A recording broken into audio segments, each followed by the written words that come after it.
Hey guys, tonight we're setting sail into the grimy, chaotic and absolutely miserable world of historical pirates, and fair warning, you probably won't survive this. You might be picturing wild adventures, glittering treasure chests, and a talking parrot on your shoulder. But the truth? It's darker, smellier, and filled with more screaming than you signed up for. So before you get comfortable, take a moment to like the video and subscribe, but only if you genuinely enjoy what I do here. And drop your city and the current time in the comments. I love seeing who's up late with me. Now, dim the lights, maybe turn on a fan for that soft background hum, and let's ease into tonight's journey together. It starts with a mistake, or bad luck, or maybe just being in the wrong place when the wrong ship docks. You're probably a sailor already, working merchant routes or hauling cargo through the Caribbean. Life isn't good, but at least you've got a rhythm. But then, a shadow appears on the horizon. A black flag, or maybe just a ship that looks like it's barely holding together but still moves like it's possessed. You don't get a chance to panic before cannon fire slams into your hull. Splinters fly like razors. Your captain's sheen screams, and then they board. Pirates aren't gentle. They scream curses, wave rusty cutlasses, and fire pistols that smell like burning metal and gunpowder. You don't fight back. Most don't. You drop your knife, raise your hands, and hope. Maybe they'll let you live. Maybe you'll get lucky. But lucky means something different out here. The luckiest get press-ganged, dragged onto the pirate ship, shoved below decks, and told their crew now, say goodbye to your old life. You've just been forcibly recruited into one of the most brutal jobs on Earth.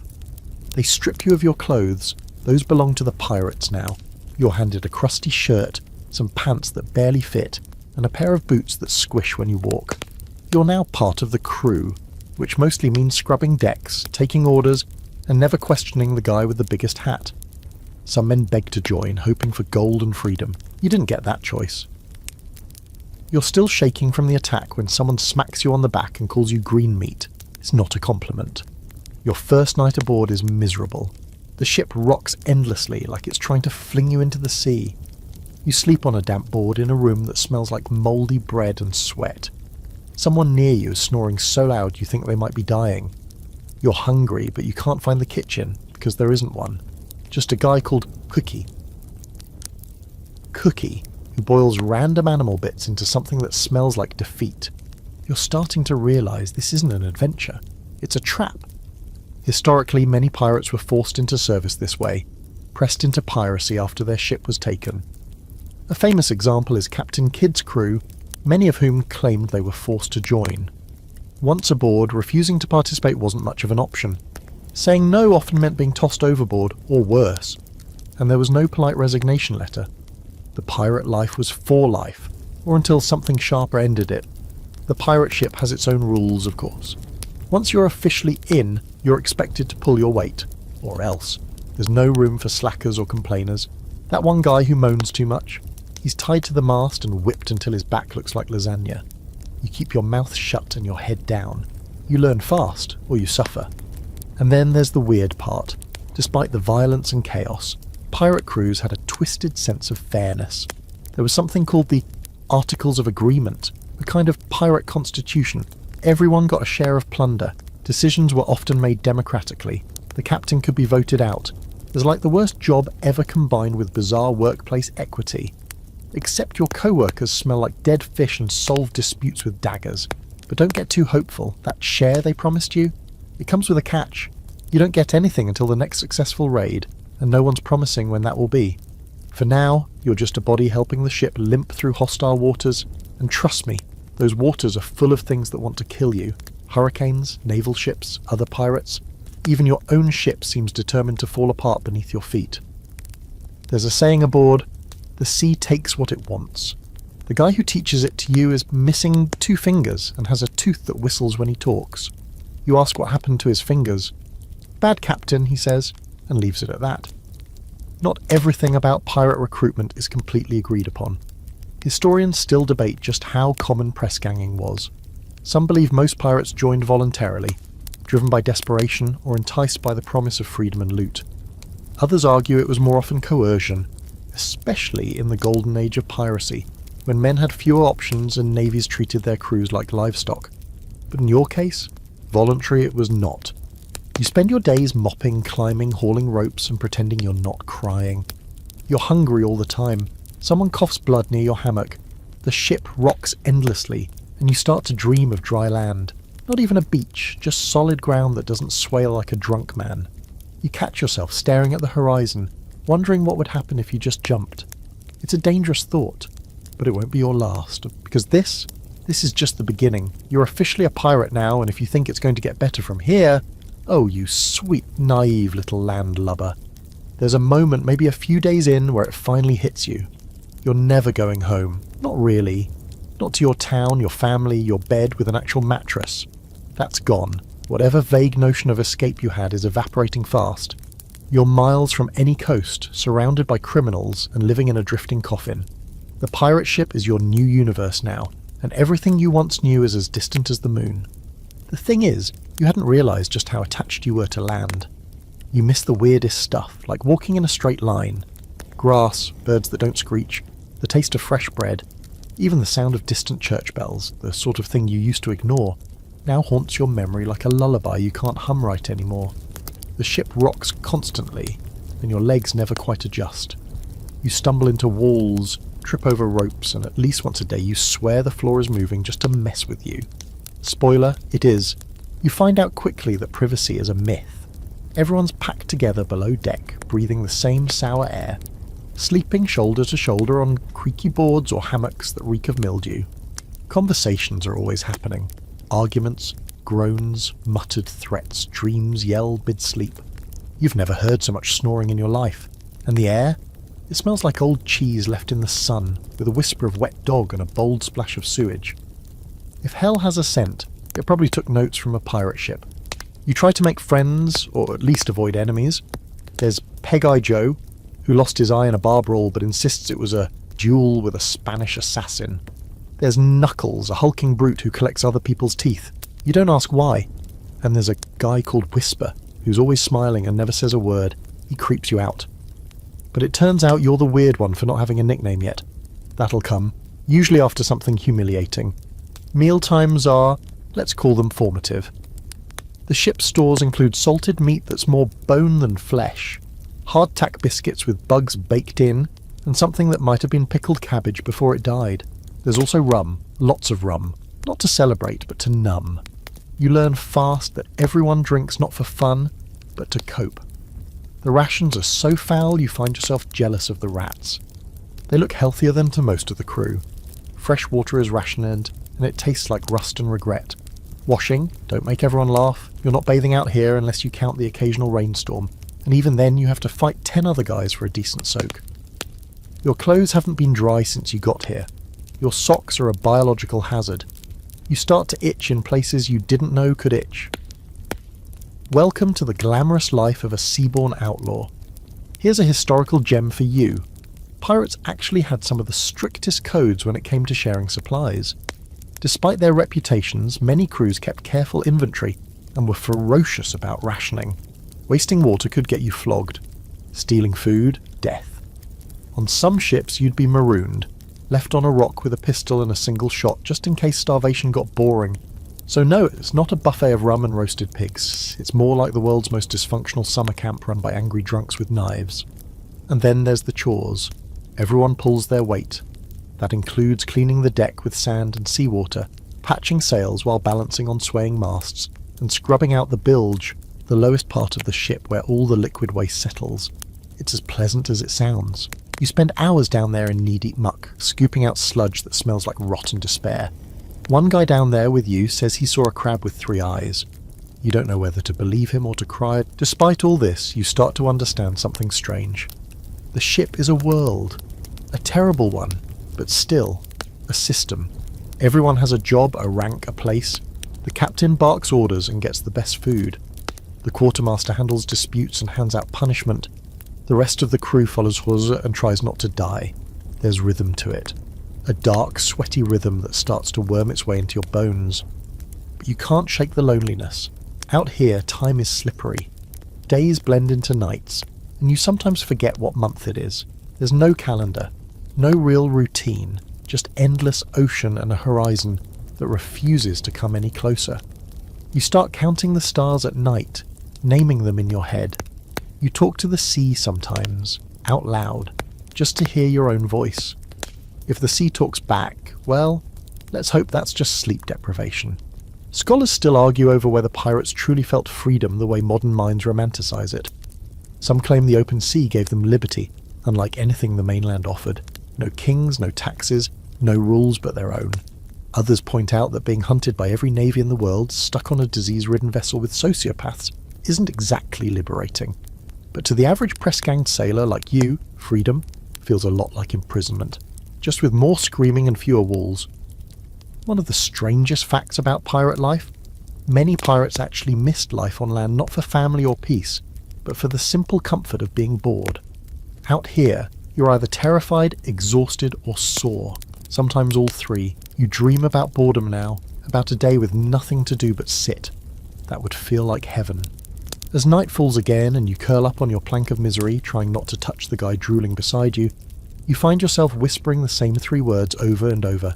Please don't sink, because if this ship goes down, you won't last 5 minutes in the sea, and that would actually be a mercy.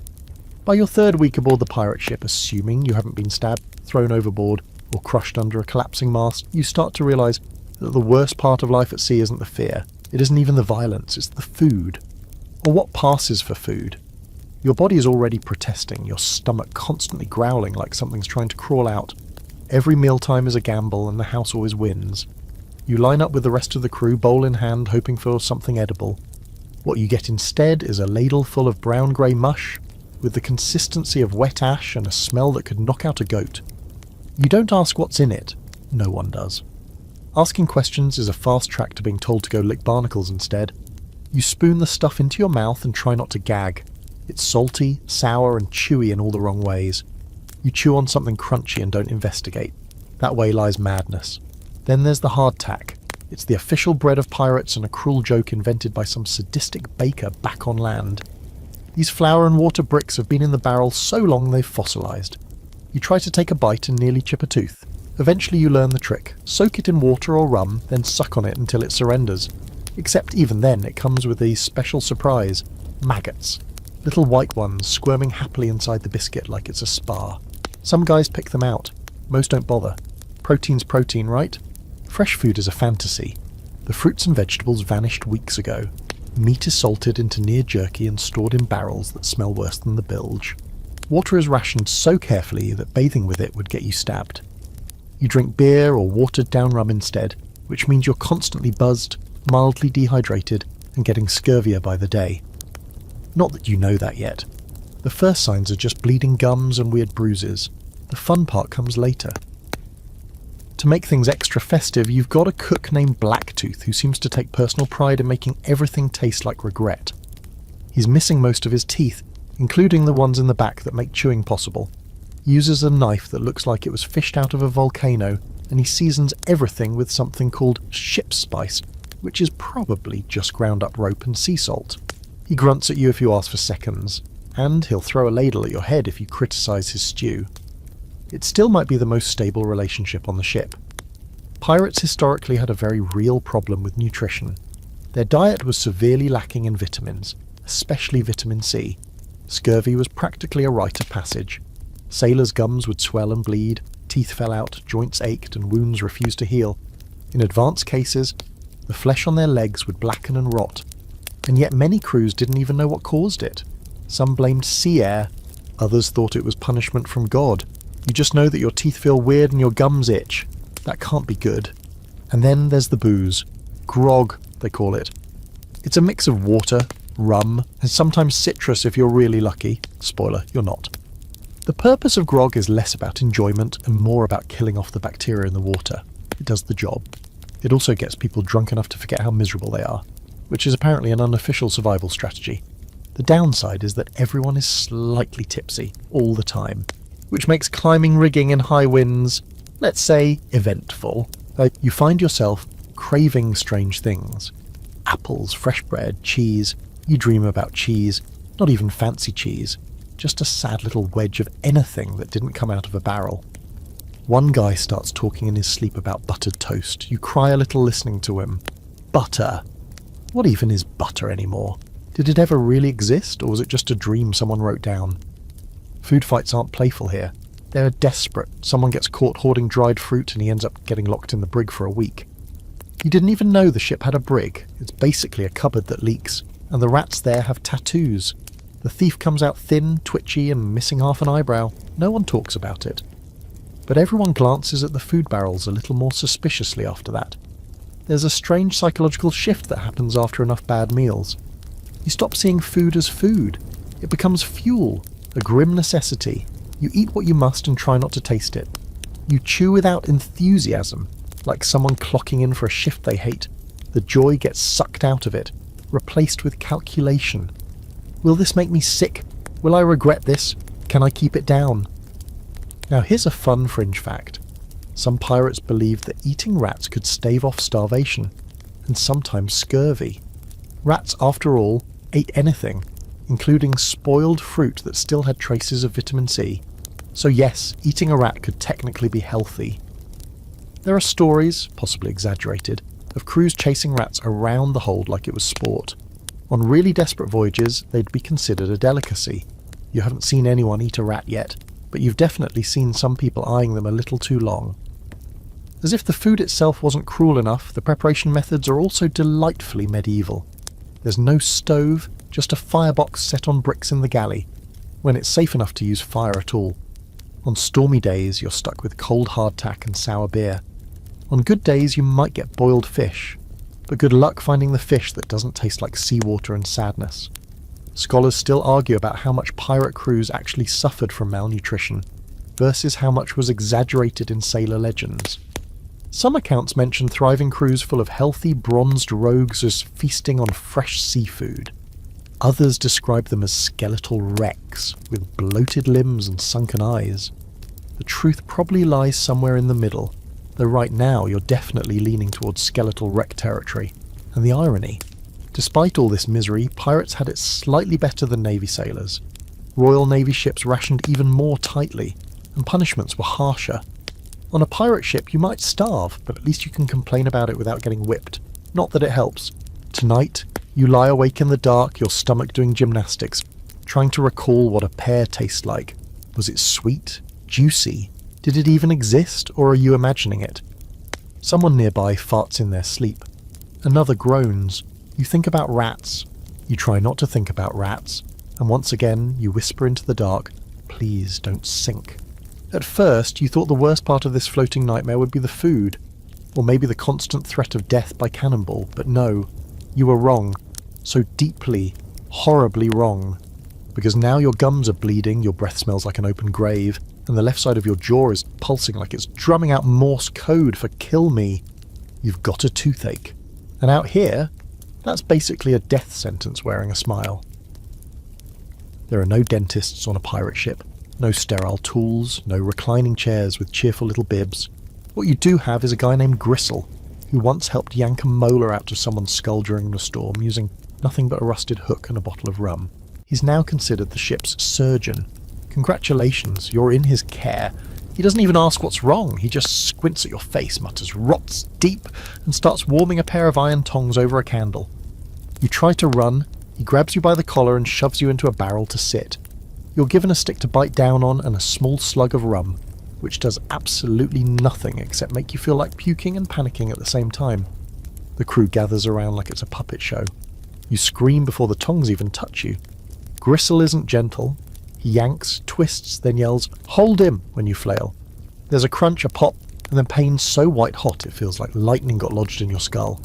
Tooth problems were absurdly common at sea. All that hardtack and no real hygiene meant pirates' mouths were rotting disasters. Cavities festered, gums swelled, infections spread. There are journals from the time describing black mouths and jawworms, which sound made up but sadly aren't. The standard solution? Yank it out and hope for the best. Anesthesia, if it existed, was usually just rum and pressure applied to your chest so you didn't flail too hard. Occasionally people died from shock or blood loss. You're lucky you only passed out for a bit and woke up with one less tooth and the taste of iron in your throat. But that's just the appetizer. The real horror comes a few days later when the fever sets in. You're shaking, soaked in sweat, and your jaw has ballooned into a grotesque lump. The infection didn't leave, it just went deeper. Now it's creeping toward your brain, whispering sweet nothings of death and delirium. Someone says it might be blood poisoning. Someone else says you're cursed. No one offers an actual cure. You lie in your hammock, mouth swollen, drooling and muttering to yourself. And honestly, you're kind of impressed you made it this far. If it's not the teeth that get you, it'll be the limbs. See, pirate life is physically brutal. Every day you're pulling ropes, climbing rigging, lifting barrels and swinging onto decks during raids. All that action means injuries. And out here, injuries turn ugly fast. A twisted ankle, good luck walking, a splinter in the wrong place, that could fester into an abscess the size of a crab. And then there's the big one, amputation. Lose a finger or a hand and you're still considered lucky. Lose a leg and now you've got a nickname and a permanent limp, assuming you live through the sawing. You get your first amputation show 2 weeks later. A cannon misfires during a practice drill and blasts a guy's arm into spaghetti. He doesn't scream at first, just stares at the dangling mass of bone and flesh like it betrayed him. Then the pain hits. Gristle is called. Again. This time he brings out the kit, which is just a roll of bloody cloth, a saw that smells like rot, and a jug of really strong rum. The patient is strapped down, there's no debate. If the arm stays, he dies. If it goes, he might live. That's the whole decision-making process. No second opinions. The crew gathers again. You don't want to watch, but somehow you do. The saw goes through the muscle with a wet, crunching sound, and the screaming is so raw it echoes through your spine. When it's over, Gristle throws the limb overboard and wipes his hands on his pants. The man survives. Barely. He wakes up sobbing, then laughing. You're not sure which is worse. Historically, surgery at sea was a grim affair. Pirate surgeons, when they existed, were often just failed doctors or shipwrights who knew how to saw wood, and figured, how different can a leg be? They used hot tar to cauterize wounds and sewed you up with thread that had probably mended sails the day before. Sterilization? Never heard of her.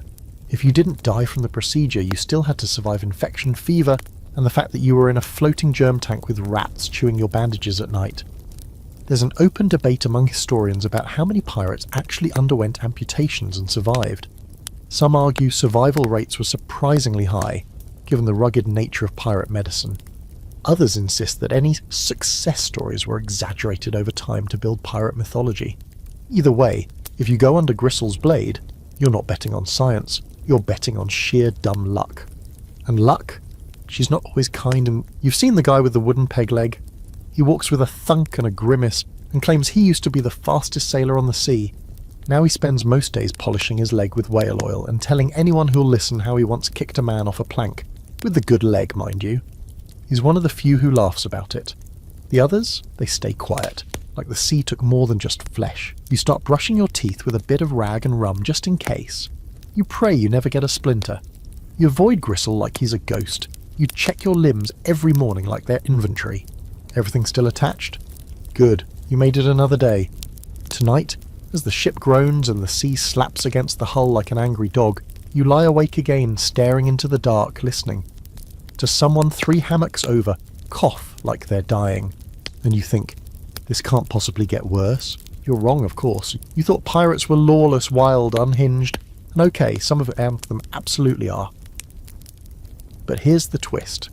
Pirate ships have rules. Lots of them. More than you'd expect from a bunch of guys who can't spell authority without stabbing someone halfway through the word. They call it the code, and you better learn it fast, because ignorance isn't an excuse when the punishment involves whips, knives, or a nice, lonely island where you can die of exposure and regret. The code isn't written on fine parchment. It's not even nailed to the mast. It lives in memory and teeth-clenched whispers passed down like ghost stories with the blood at the margins. The first time you hear it, it's from the quartermaster, a scarred man with a voice like gravel and a nose that's seen too many arguments. He calls you and a few other recruits to the deck and runs through the basics like a schoolteacher who has already accepted your failure. Rule 1. Equal shares. Not exactly what you expected from a group of self-serving criminals, but pirates hate unfair captains more than they hate the Navy. When they take a prize, gold, food, weapons, whatever, it gets divided according to rank, but even the lowest deckhand gets something.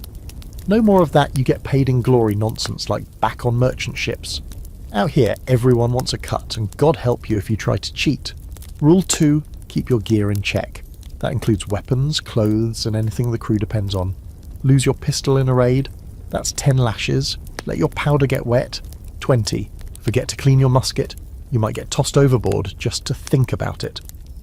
The crew doesn't tolerate mistakes, because mistakes out here cost lives and loot.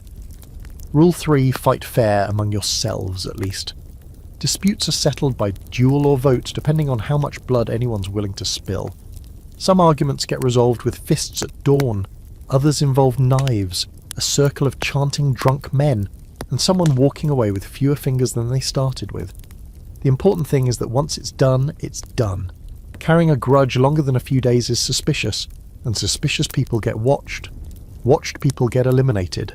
The code goes on. Lights out at sunset unless it's a special occasion. No gambling during a storm, no smuggling personal treasure aboard, and definitely, absolutely no sneaking into someone else's hammock, romantic or otherwise.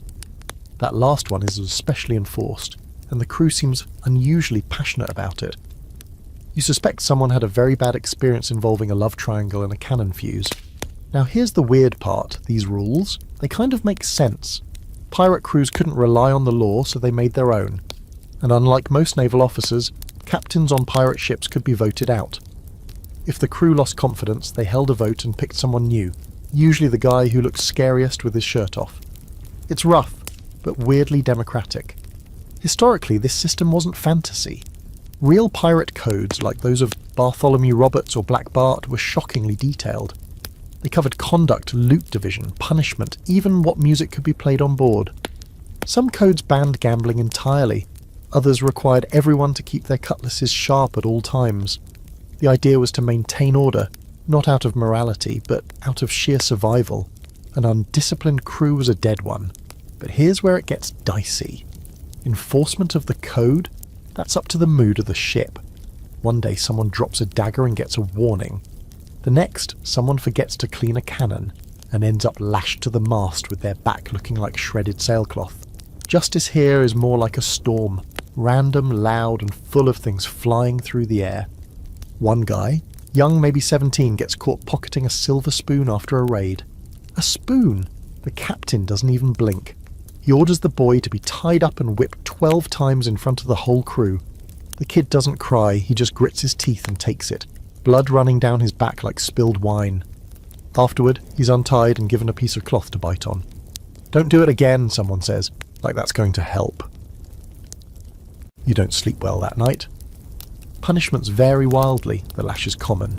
Flogging leaves scars that never fade and sometimes kills, but there are worse fates.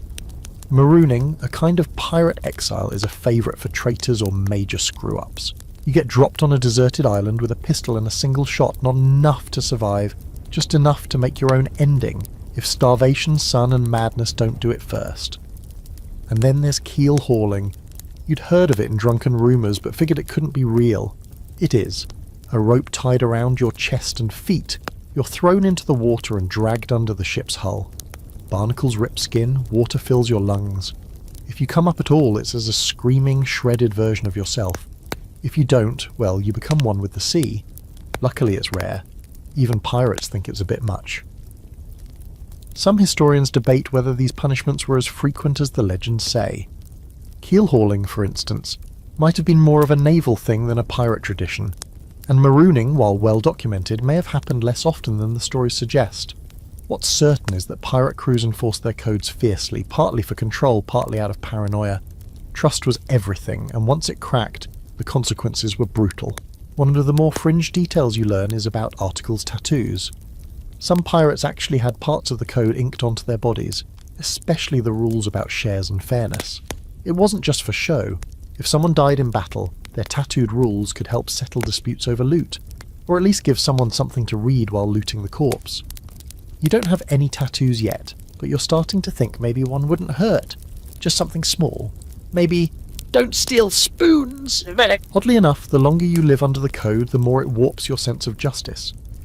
You start seeing things less like right or wrong, and more like smart or stupid. Morality gets blurry. Survival, on the other hand, sharpens like a knife. You do what keeps you breathing and hope your name never gets called when punishment rolls around. Tonight you hear whispers about a man planning to jump ship, not during a raid, just in the middle of the night, when he thinks no one's watching. He's sick of the code, sick of the food, sick of the noise. You don't know if he'll do it, but you lie awake anyway, wondering what happens if he does. Would they chase him down? Would they shoot him as he swam? Or worse, would they let him go and pretend he never existed? Either way, you're starting to realise, out here, freedom is just another word for following very specific rules or dying horribly.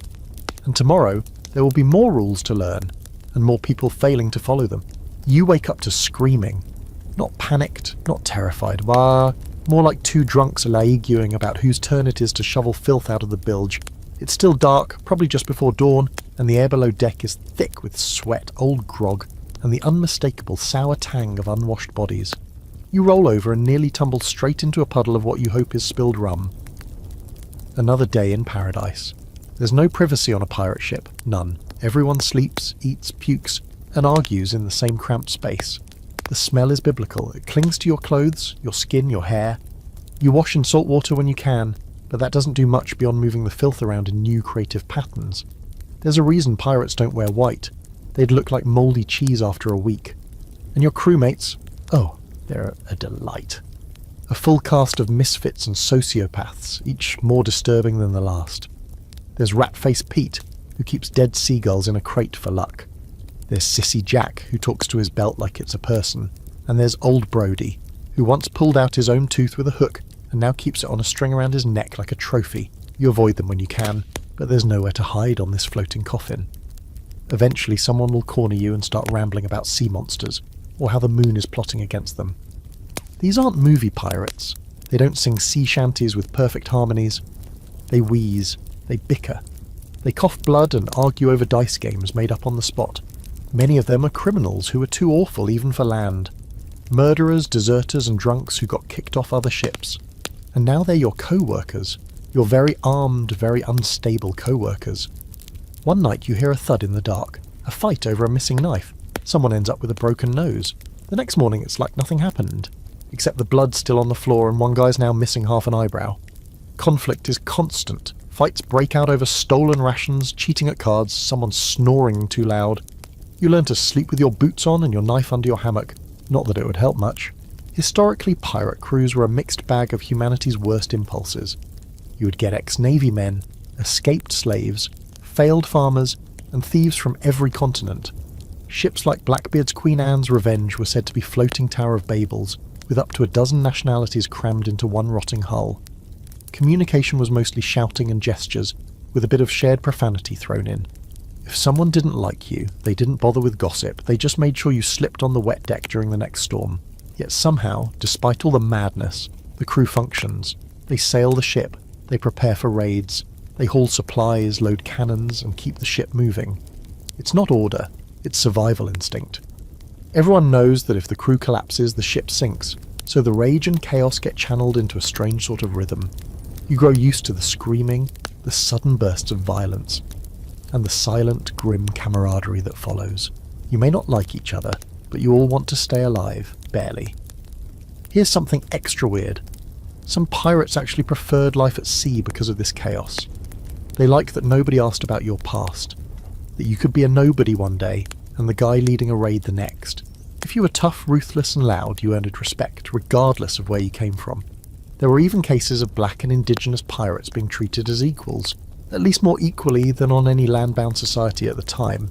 Not out of kindness, mind you, but practicality. Everyone pulls rope the same way when you're trying not to die. Still, there's a fringe belief among some sailors that the ship chooses who stays, that it eats the weak and keeps the wicked. A man who can't hold his liquor, who pukes at the sight of blood, who cries during storms. He's not long for this world. The sea wants hard men, or at least ones who can fake it. And some nights, lying in your damp hammock listening to someone cough their lungs out across the room, you wonder which one you are. One day you get paired with someone on deck duty, a guy called Elias. He's quiet, probably too smart for this life.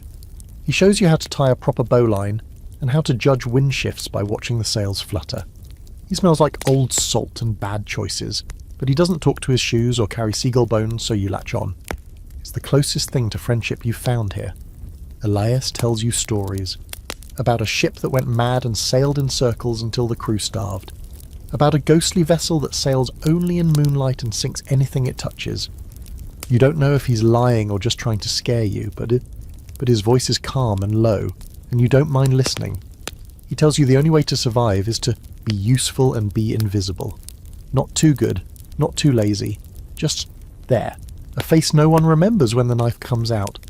That night you dream of being thrown overboard, not during a storm, just casually, like someone taking out the trash. You wake up drenched in sweat, and you can't tell if the moisture came from the sea air or your own panic. There's an ongoing scholarly debate about how much internal violence actually occurred on pirate ships. Some argue that the chaos is overblown. Crews had to function, after all. Others believe the tension was constant and explosive, only managed through the looming threat of violent reprisal. What's certain is that these weren't merry bands of freedom-loving rogues. They were volatile, desperate and tightly wound. The kind of men who'd stab you for looking at their hammock too long. You've started counting the days. Not because you think rescue is coming, but because you want to know how long you've lasted. It's your badge of honour now. Another day survived in this floating cage of screaming, coughing and threats muttered through broken teeth. You've gone from hopeful to hardened, from passenger to prisoner to something else. And somewhere deep in your bones, a question forms. You whisper it at night, when you're sure no one can hear. Am I one of them now? You barely sleep anymore. Not because the ship is loud, though it is, or because your hammock smells like a goat died in it, though it does. It's the night watch. Everyone's got to take a turn, and your turn comes more often than you'd like. You learn pretty quickly that night on a pirate ship isn't peaceful or quiet.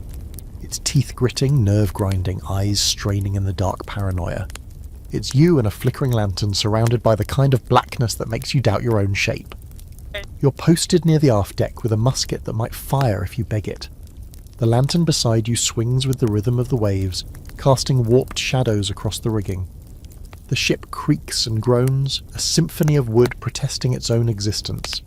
And then there's the sea itself, lapping, slapping, whispering against the hull. Sometimes it sounds like laughter. Sometimes it sounds like something breathing. You try not to think about that. Your job is simple. Look for ships and scream if you see one. That's it. Of course you don't want to see anything, because if you do, it usually means trouble. A navy cutter, a rival pirate ship, maybe a merchant vessel if you're lucky, and even that means cannon fire, blood and chaos. Still, watching nothing feels like madness after a few hours. You stare so hard into the dark that you start seeing things. Lights that aren't there, shapes that vanish when you blink.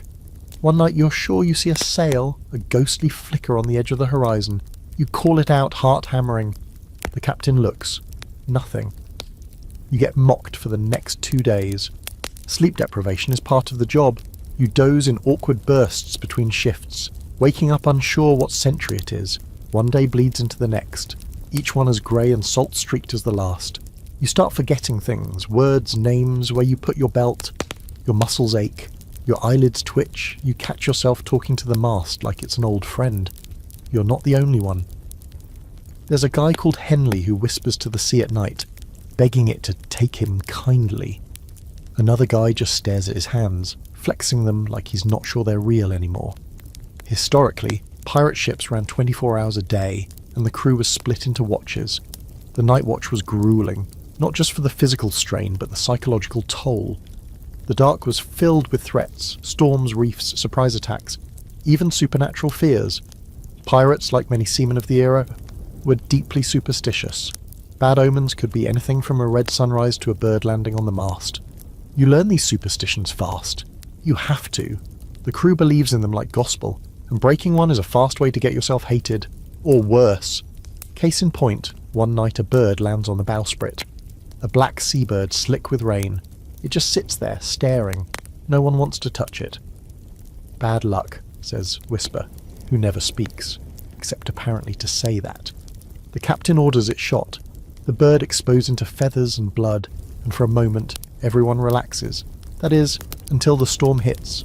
A freak squall, lashing rain, howling wind, sails snapping like whips. You spend 6 hours soaked, frozen, clinging to ropes that could yank you into the abyss. No one says it, but you all think the same thing. The bird cursed us. You don't even question it anymore.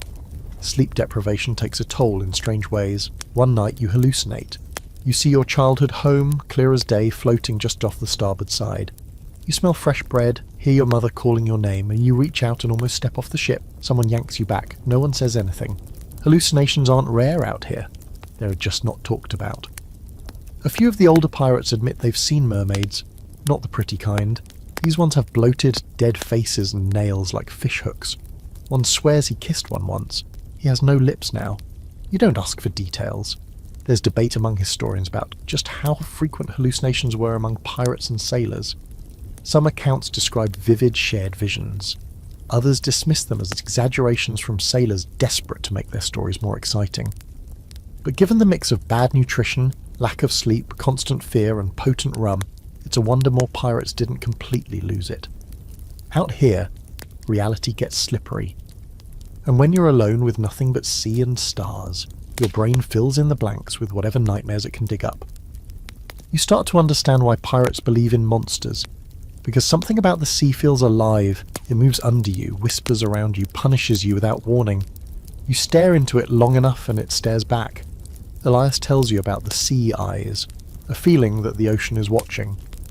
Sometimes, he says, it looks up at you and decides whether you're worth keeping. You laugh, then you realise he's not joking. One night you're paired with Elias again. The two of you sit side by side, passing a bottle of grog and pretending not to be scared. He tells you about a time he saw a green light on the water, just a flash, and then a sailor next to him was gone. No splash, no scream, just gone.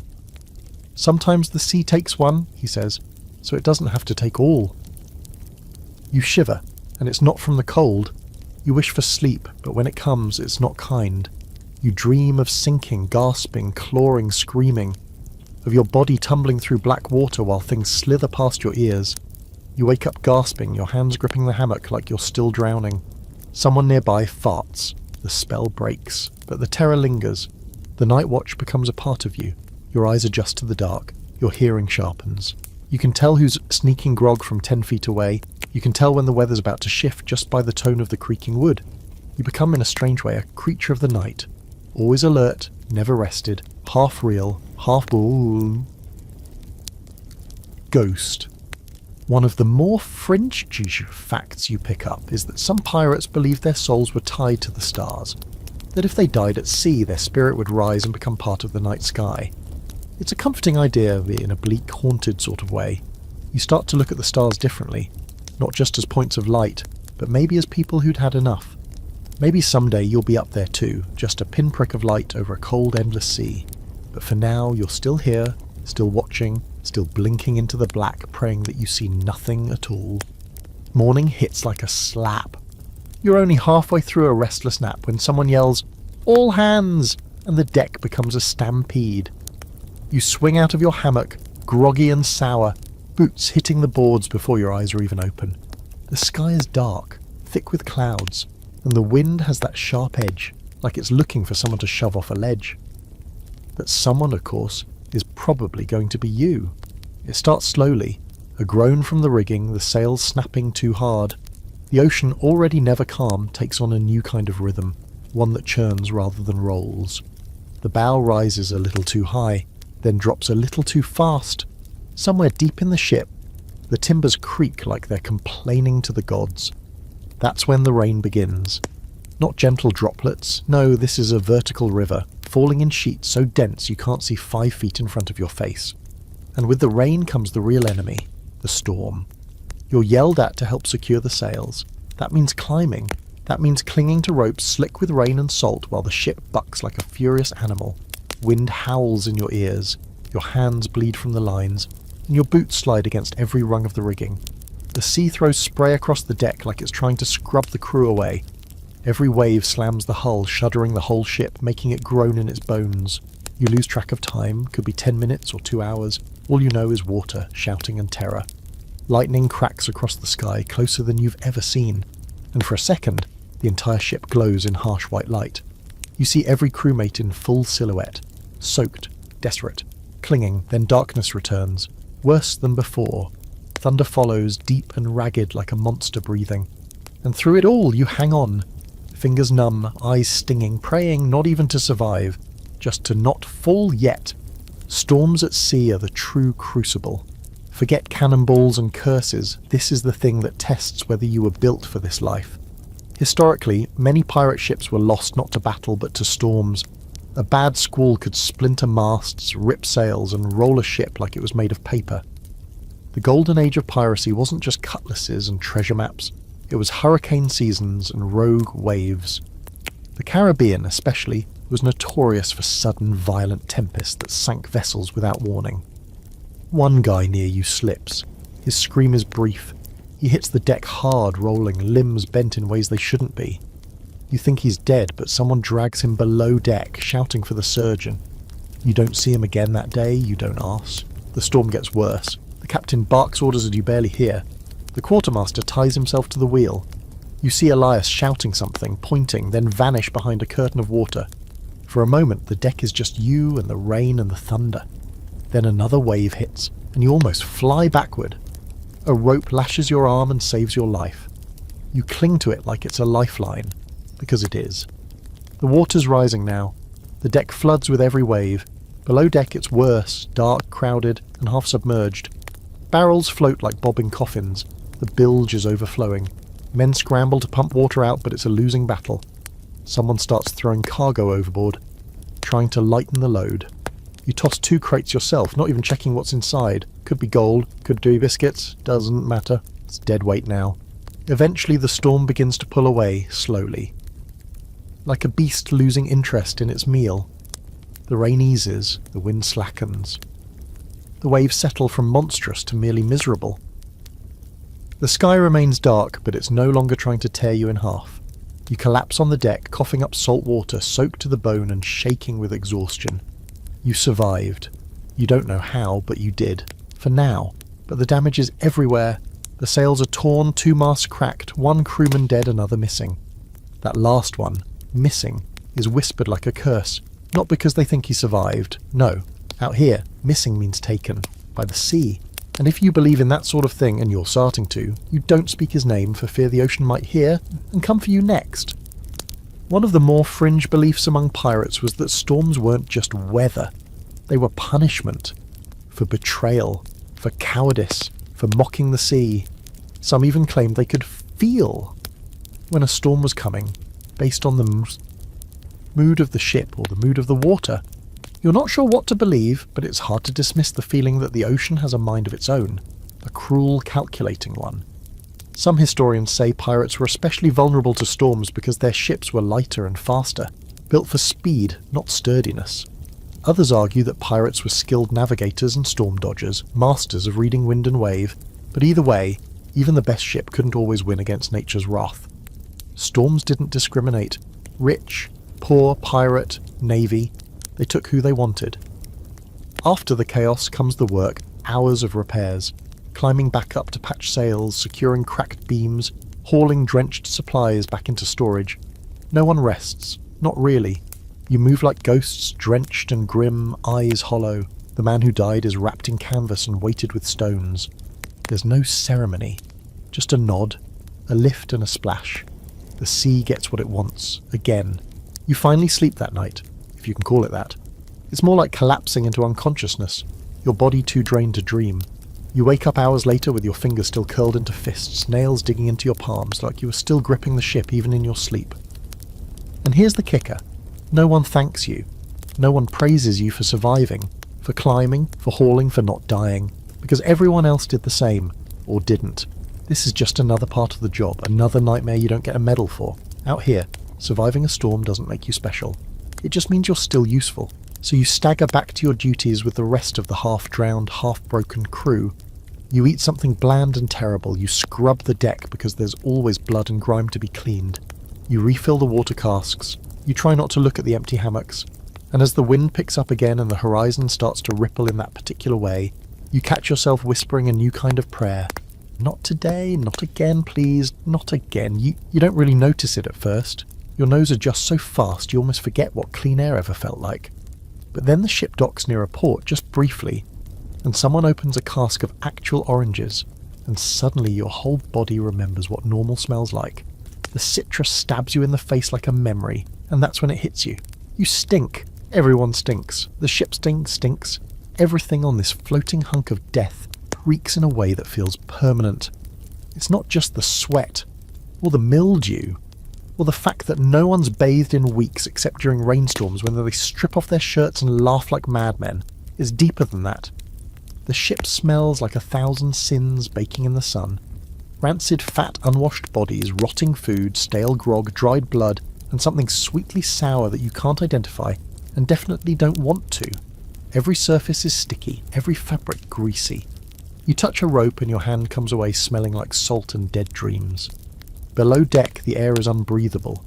You have to duck your head, stoop like you're walking into a crypt, and squeeze between hammocks swaying like meat in a butcher's shop.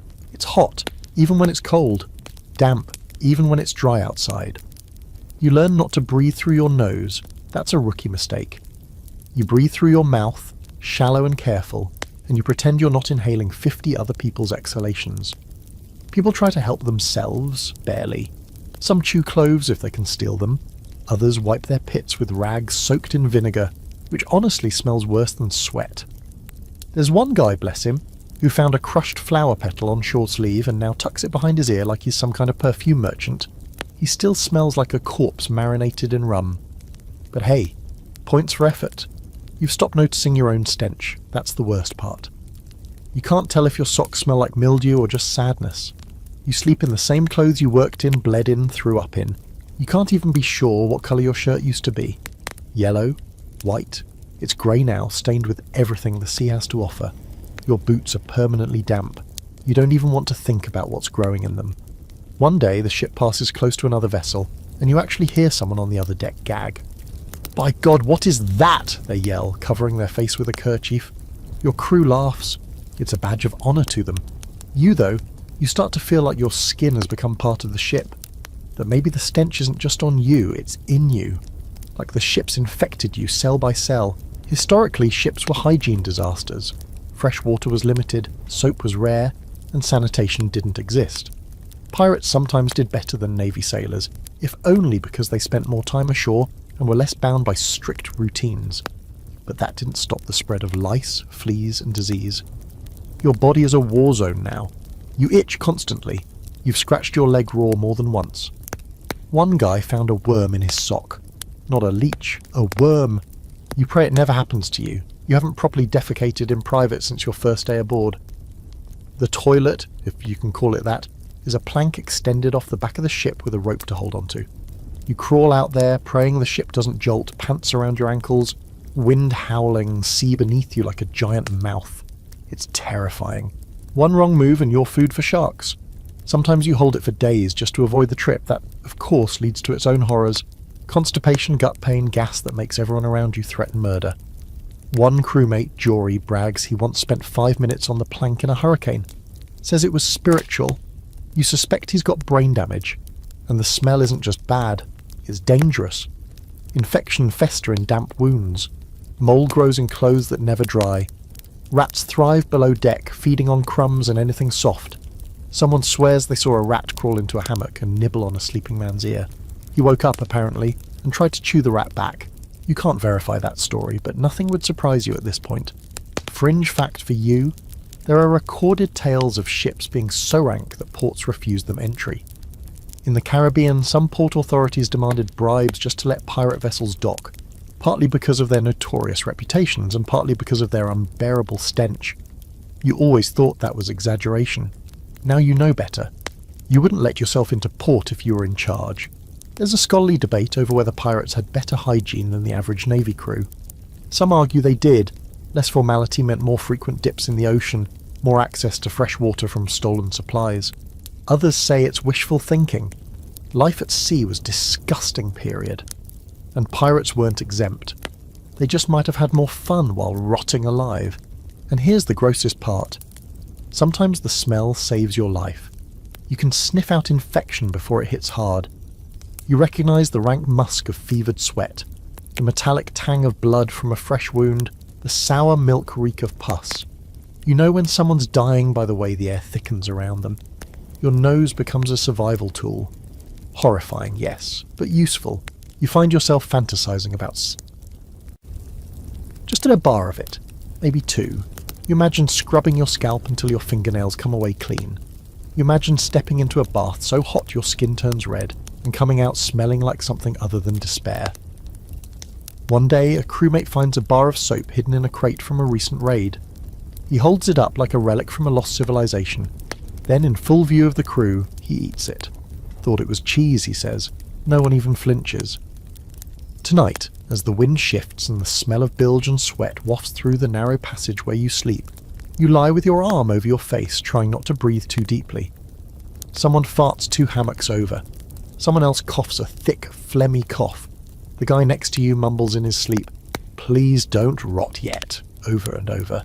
And you think, I'd trade all the gold in the Caribbean for a clean shirt, dry boots, and 15 minutes in a bath. You know you'll get none of those, but still, you hope. You'd think the worst part of pirate combat would be the fear, the panic, the yelling, the chaos. And yeah, that's all bad. But what really gets you is the confusion. You imagine sword fights being elegant and cool, graceful moves, witty quips, maybe a flashy spin or two. Nope, not here. Combat aboard a pirate ship is a screaming, filthy pile of limbs, smoke, blood, and bad decisions. It's fast, it's loud, and it smells like burned powder and wet intestines. It always starts the same way. A ship spotted on the horizon. A tense moment while the crew squints at the sails and guesses, merchant or military. If it's a merchant, you might live. If it's navy, well, sharpen your blade and kiss your lucky charm. The captain calls for silence. Everyone crouches, hides, waits. You slip behind a barrel, heart hammering, palms slick. The order comes, raise the black. The Jolly Roger goes up, snapping in the wind. Sometimes that's enough. A lot of merchant captains will just drop their sails and surrender.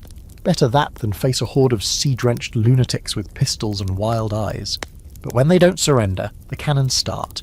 The noise is indescribable. You feel it in your bones more than hear it.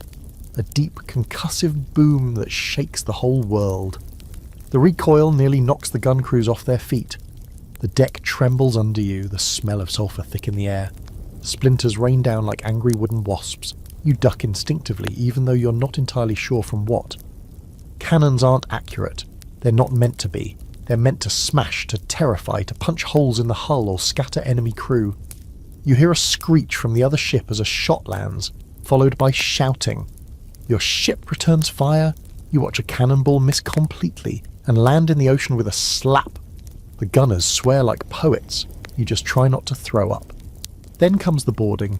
Grappling hooks fly, ropes swing. Pistols are fired more out of habit than accuracy. You follow the crew across the makeshift gangplanks, or worse, you jump. You land badly, roll, scramble up in time to parry a wild swing from a man who looks just as terrified as you feel. It's not a duel, it's a brawl. There's no rhythm to it, no honour, just desperation. You stab at anything moving that isn't dressed like you. You get punched, bitten. Someone slams the butt of a musket into your ribs. You hear a scream nearby, too high-pitched. A boy. You don't look, you don't want to know. Pistols are mostly useless after the first shot. They're one and done unless you've got time to reload, which you don't. You've seen guys wield them like clubs, beating enemies with the barrel. Swords? Forget the sleek cutlasses from the stories. These blades are rusted, chipped, bent. One guy swings a meat cleaver, another uses an axe that still has bits of rope stuck in the handle. You fight with whatever keeps you upright. At one point you slip in something, definitely not water, and fall onto the deck. A man lunges at you. You roll. Your blade finds his gut. He gasps. You don't look back. You can't. If you stop to think, you stop to die. Historically, naval combat during the golden age of piracy was brutal and short. Most battles lasted less than an hour. Ships didn't want to destroy their prize. After all, what's the point of sinking something you're trying to loot? But the fighting was savage, hand to hand, the noise, the smoke, the claustrophobia. It broke minds as often as it broke bones. Pirates relied on fear as much as firepower. The black flag wasn't a warning, it was a promise. There's one moment burned into your brain. You're ducking behind a mast when you see the enemy captain. He's older, grey hair slick with sweat, eyes wild. He points a pistol at your crew's quartermaster and fires, misses. Your quartermaster returns the favour, does not miss. The man goes down, a neat hole where his forehead used to be. No drama, just collapse. You don't even hear the thud over the din. Eventually the fighting slows. One side breaks. This time you win. The enemy surrenders. Some drop their weapons, some weep. Some just sit stunned, surrounded by bodies and blood and ruined crates. Your crew cheers, but it's half-hearted. Too many bruises, too much mess. Victory doesn't taste like glory, it tastes like copper and vomit and smoke. And now comes the worst part, the looting. You help carry crates, sugar, rum, and maybe some gold if you're lucky. More often it's spices or tobacco or cloth. The injured are dragged aside, the dead are tossed unceremoniously into the sea. There's no time for mourning, no energy. You find yourself stepping over the corpses without blinking. There's a crew vote, what to do with the prisoners. Sometimes they're offered a choice, join or be set adrift. Sometimes they're just left. You don't ask questions anymore, you just do your job. Here's a quirky historical detail. Pirates often tried to avoid full-blown combat if they could. It was expensive, risky. Many relied on sheer intimidation. The flag, the rumours, the reputation. Blackbeard of Barsas himself would tie lit fuses into his beard to look like a demon rising from the sea. But when intimidation failed, things got ugly fast. You've now seen firsthand what ugly means. There's still debate among historians about how common combat actually was. Some argue it was rare, that most pirate ships won their prizes without a fight. Others believe it happened often, especially when facing stubborn captains or miscommunication. Either way, you now know that a single battle can change everything. People disappear, ships limp away, broken, and even if you live, you're never quite the same. That night you sit on the deck, blood on your shirt, your hands shaking. Elias sits beside you, a long gash running down his arm. Neither of you speak. You just stare out at the sea. It looks so calm now, like it wasn't just a battlefield a few hours ago, like it hasn't swallowed men and ships for centuries without blinking. You can still smell the powder, still hear the ringing in your ears. You touch the hilt of your sword and realise your hands won't stop trembling. You survived your first real fight. You don't feel heroic, you feel hollow. The smell of powder hasn't faded when you're summoned to the main deck the next morning. Your arms still ache from looting, your ribs feel bruised from where someone rammed into you with a musket butt, and your stomach churns with leftover fear. But none of that matters. There's another ship on the horizon. The spyglass confirms it. Sails wide, hull deep, likely loaded. You're not even fully done cleaning the blood from your last raid, and now the crew is preparing for another. This is the rhythm of pirate life, feast or famine. Either you're floating through empty waters eating mouldy biscuits and playing dice for buttons, or you're chasing down ships like a pack of rabid wolves hoping that they're full of sugar, coin, or at least something edible. The new target is bigger than the last, which could mean two things, more treasure or a worse death. The crew starts working the sails. There's tension in the air, not fear, not quite, more like hunger. The kind that lives in the belly and the bones, gnawing.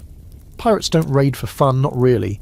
They do it because it's how they eat, how they stay afloat, how they avoid becoming the ones being plundered.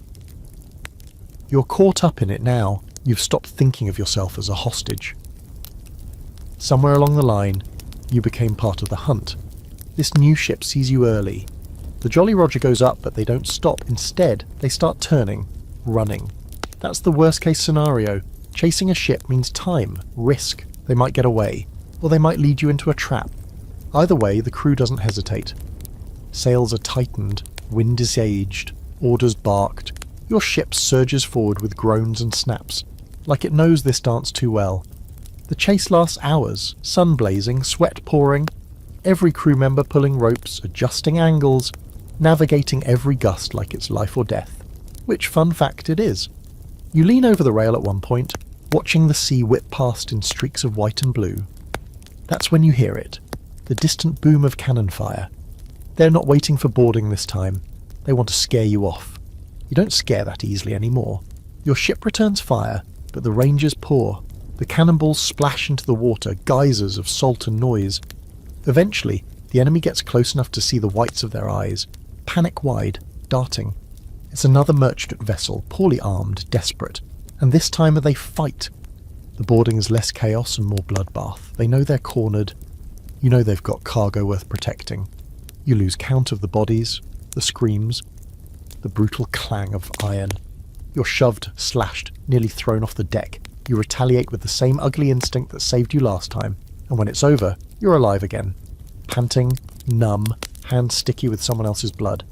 The cargo hold of the merchant ship smells better than anything you've experienced in weeks.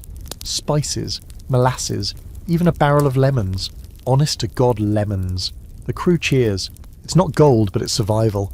It's enough to buy another few weeks of not starving, not mutinying. Your quartermaster smiles with his teeth, what's left of them, and mutters something about a good haul finally. You're too exhausted to smile back. Here's where it gets complicated. After a battle like this, the loot gets divided. Shares are calculated, the code followed. The captain gets a double portion. So does the quartermaster. Specialists, like the gunner, the carpenter, the surgeon, get slightly more than regular deckhands. And you get your first official cut. It's not much. A few coins, a flask of rum, half a tin of cinnamon. But it's yours. And you realise that for the first time you've earned something not through labour, not through accident, but through violence. Historically, the promise of shares was one of piracy's most attractive perks. Unlike navy ships, where you might work for years without pay, pirates split the spoils after every successful raid. It was risky, sure, but for many, especially the poor, desperate, or enslaved, it offered a taste of control, even if that control came with a sabre and the constant threat of death. You learn in the days that follow that the spoils of a raid are only part of the reward. There's also status. Survive enough fights, and people nod when you pass. They stop calling you new meat. They invite you to sit in the shade instead of making you swab the deck twice. Elias claps your shoulder and calls you a proper dog of the sea. You don't correct him. But the flip side of success? Complacency. The ship grows fat with loot. The crew grows loud with drink. Fights break out over stupid things. Whose hammock is whose? Who stole whose dried figs? You spot one man threatening another over a spoon. A spoon? The energy shifts from grateful to greedy, and you start hearing whispers. Not about enemies, but about each other. You catch wind of a plot. Maybe not serious, but loud enough to reach the captain's ears. A group thinking they deserve a larger cut. That the captain's holding back. You don't get involved, but you start sleeping with your blade a little closer. Because the worst fights on a pirate ship don't happen between enemies. They happen between brothers. This is the rotten core of piracy. It's not just the fear of the navy or of drowning, it's the knowledge that even in victory, you're never safe. You sail with killers, and trust is always conditional. If the gold runs low, if the food spoils, if the next ship escapes, you might be the next one with a blade between the ribs. And yet, you don't leave. Not that you could, but even if you could jump ship right now, you wouldn't. You're in too deep. You've tasted what it means to win something with your own two hands, even if those hands are stained. You've seen the faces of the men who called you useless now nod in respect. You've held treasure and felt that strange hot satisfaction in your chest that says, I earned this. You don't know what that says about you. Here's an eerie fringe fact for you. Some pirates used to keep mementos from raids, not loot, something weirder. A splinter from a sunken ship, a gold tooth pulled from an enemy. One guy supposedly carried a cork from the rum cask that cracked during his first boarding, calling it his lucky plug. You find yourself looking at the hilt of your sword, wondering if this is now your memento. If this stained chipped blade means something now. If you mean something now. That night there's a feast of sorts. Spices from the raid are dumped into a massive pot of stew. Someone plays a battered fiddle. The crew drinks, laughs, howls.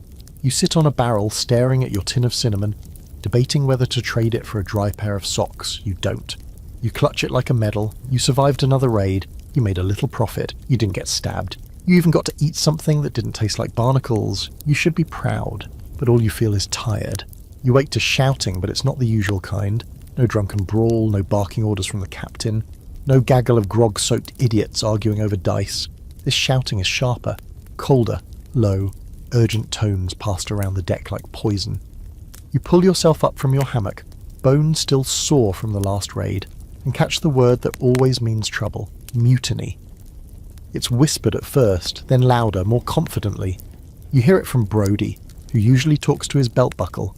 You hear it from Rat-Faced Pete, who hasn't bathed in living memory.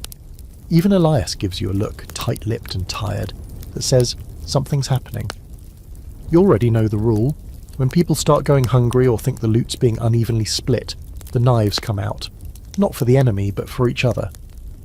The current captain, Boone, a man built like a tank with a voice like thunder, has led a dozen successful raids. But that doesn't matter now. Word is he skimmed off the top of the last haul, kept a few coins tucked away for himself. Maybe took a barrel of rum nobody noticed. Maybe. The thing is, he should have noticed someone would notice. Pirates don't forgive thievery, especially not from their own. The quartermaster Grimharrow isn't helping. He's supposed to be the balance, the voice of the crew, the guy who keeps the captain honest. But lately he's been less voice and more whisper. Rumour says he's in on the theft. Or worse, planning a betrayal of his own. Whether it's true doesn't matter. Once the seed's planted, it spreads. And on a pirate ship, trust is worth less than dry socks. Historically, mutinies weren't rare in pirate life. You might think pirates were all about chaos and anarchy, but in truth, their ships ran on a delicate, violent democracy. If the captain lost the confidence of the crew, he could be voted out or thrown overboard. Sometimes they just marooned him on the nearest spit of sand with a bottle and a single bullet. Other times they let the sea decide. Boone might be next. You don't want to pick a side, not because you're noble, you're just tired. But staying neutral on a ship where everyone is armed is like swimming with sharks and hoping that they respect your boundaries. So you listen, you watch, you fake interest in every conversation. You nod when someone complains about the captain, but you don't agree. You laugh when someone jokes about accidental drownings, but not too hard. You keep your hands clean, or at least clean enough. One night you're summoned to a quiet meeting below deck. A group of 10, maybe 15 gathered near the powder room. Elias is there. So is Sissy Jack, sharpening a blade while smiling at the floor. A man named Crimp does most of the talking, says the captain's lost his edge. Says it's time for new blood. Says the next ship you take could be yours if you just back the right crew. You stay quiet. Crimp looks at you, waiting. You nod, you lie. It's safer that way. The air changes the next day. Everyone moves a little faster, grips their blades a little tighter. The captain barks an order and no one jumps to follow. His eyes narrow. He knows. They always know. You wonder if he'll strike first. History's full of captains who got wind of mutiny and cracked down early. Hard. Blood on the deck, public beatings, executions without trial. Sometimes it works, sometimes it just pushes the crew to snap faster. But Boone, he does something unexpected. He calls a meeting. The whole crew gathers on deck. The sun is high, the air thick with tension and sweat. Boone steps up to the helm. He doesn't raise his voice, he doesn't threaten, he just speaks. He reminds the crew of their victories, of the treasure in the hold, of the Navy's ships you've outrun. He admits mistakes, too much rum taken, maybe a few coins gone missing. He swears it wasn't for greed, just poor judgment. He says you'll vote, no punishments, no blood. It's so calm, so unpirate that no one knows what to do. You vote. A scrap of cloth tossed into a barrel, black for keeping Boone, red for replacing him. You choose black, not because you like him, because you hate Crimp more. When the votes are counted, Boone wins, barely. Grimharrow smirks like he already knew. Crimp? He says nothing, just nods and walks away. But the next morning, Crimp's gone. Disappeared. No note, no witnesses, no splash in the night. Just gone. Some say he jumped. Others say Boone had him disappear. Elias doesn't say anything, just cleans his blade a little more thoroughly than usual. And so things return to normal. Oh well, more. But now every smile feels sharp. Every laugh has an edge. The crew is quieter, more watchful. The code still stands, but you've seen its limits. Democracy works here, but only until someone gets nervous, or ambitious, or bored. And you're learning fast that survival isn't about strength or speed. It's about knowing when to speak and when to vanish. There's an old superstition among pirates that you hear whispered now and then. Don't sleep near the ladder. It means you don't want to be the first one grabbed if someone needs a scapegoat in the night. You move your hammock the next evening, just in case. There's scholarly debate over how often pirate captains were deposed. Some claim it was rare. Most captains were too feared or respected to be challenged. Others point to accounts like those of Charles Vane, ousted by his own men for being reckless, or Edward England voted out for being too kind. The truth likely depends on the mood of the crew, the size of the loot, and the wind on a given Tuesday. As for you, you survived the mutiny that wasn't. But it leaves a mark. You've seen the cracks in the ship's foundation. You've heard the hunger behind friendly voices. You know now that the scariest enemy isn't the Navy or a storm.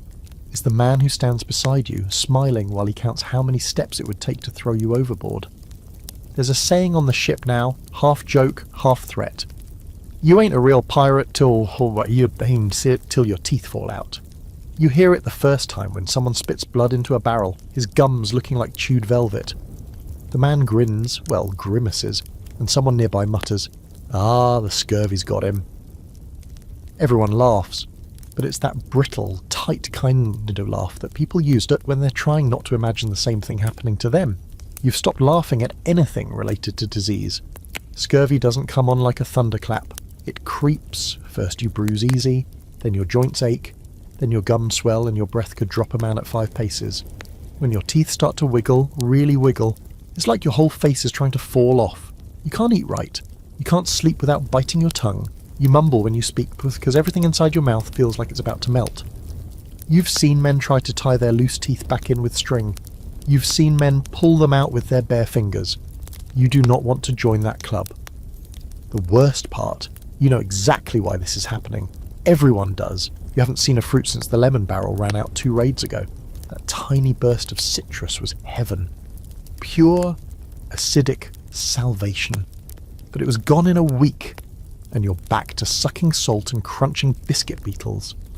The cook tried to pass off mouldy onions as a cure, but one guy almost choked to death when it squirted in his mouth like a rotted jellyfish.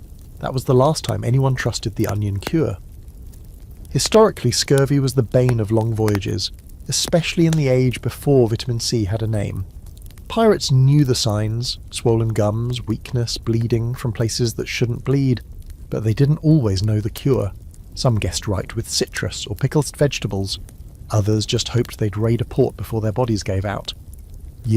You're hoping someone finds a single blessed lime in a barrel of fish hooks.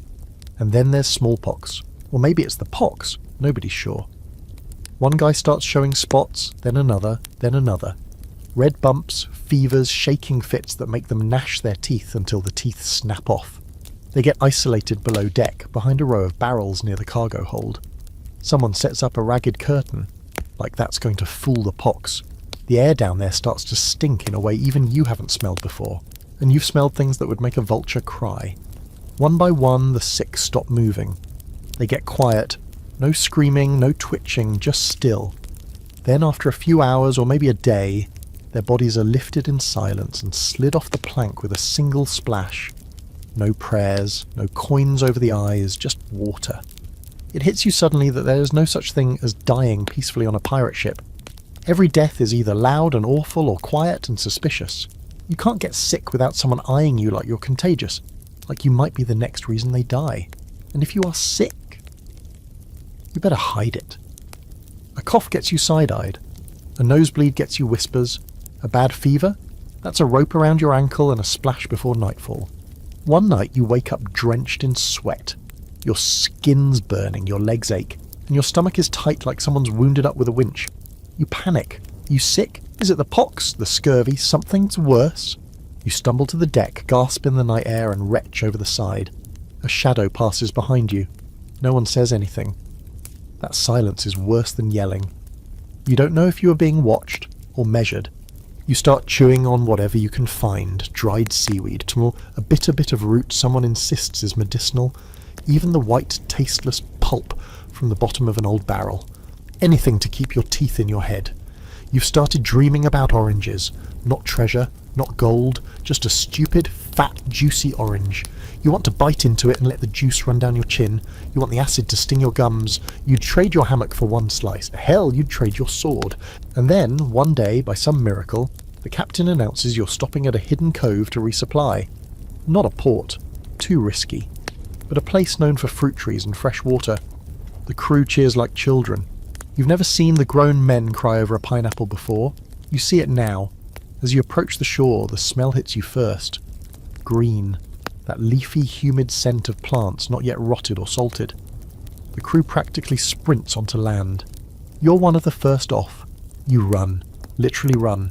Into the trees, past the ferns, until you find a scraggly bush with something vaguely round growing on it. You tear one off. It might be a lime. It might be a mouldy potato. You don't care. You bite into it and weep. Actual, honest weeping. The juice burns your gums and tastes like a miracle. You pick a dozen more and shove them into your shirt. Others do the same, hooting like madmen, drunk on vitamin C and freedom. Of course, not everyone's lucky. By the time the ship leaves the cove, 2 more men have been buried. One from fever, one from a cut that turned black. The sea gives, and the sea takes. But you're alive, your teeth are still in your mouth, barely. Here's a curious fringe fact. Some pirates believed that the pox was a curse passed by sirens. Sea spirits punishing men for plundering sacred waters. Sounds ridiculous, until you see someone covered in sores, babbling nonsense, and you swear you hear something whispering in the waves. You shake it off, but that night, you sleep with your back to the hull, ears covered. There's still debate among historians about how often pirates suffered from disease compared to other sailors. Some argue they had better access to shore, so they were healthier. Others claim the lack of routine medical care and wild lifestyles made things worse. Either way, one thing's for sure, a pirate ship was a floating petri dish. You might survive the navy, survive battle, survive storms, and still be taken down by a rotten tooth. And so, every morning now, you check your gums. You run your tongue along your teeth, count them like treasure. You watch the spots on your skin. You sniff the air, always listening for the telltale rattle of someone too sick to hide it. You tell yourself you're okay, that you're lucky, that you've got time. But you don't say it out loud, and you don't want the sea to hear you. You always thought the Jolly Roger meant fun. Black flag, skull and crossbones, maybe a little yo-ho-ho, and a parrot squawking for comic relief. Something from a storybook. But now, standing at the base of the mast, watching that ragged flag snap in the wind like a dare, you realise the truth. The Jolly Roger is not a joke. It's not a costume or a fashion statement.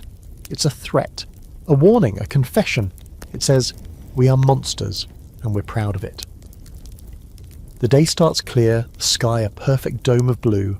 You're trimming sail, thinking maybe, just maybe, you'll get through 24 hours without vomit, fire or death. Then the lookout calls it, sails on the horizon. You expect the usual scramble, the whooping, the rush, but something's different. The captain doesn't order you to hide, doesn't tell you to hold fire or sneak up quiet. He grins and says, run up the flag.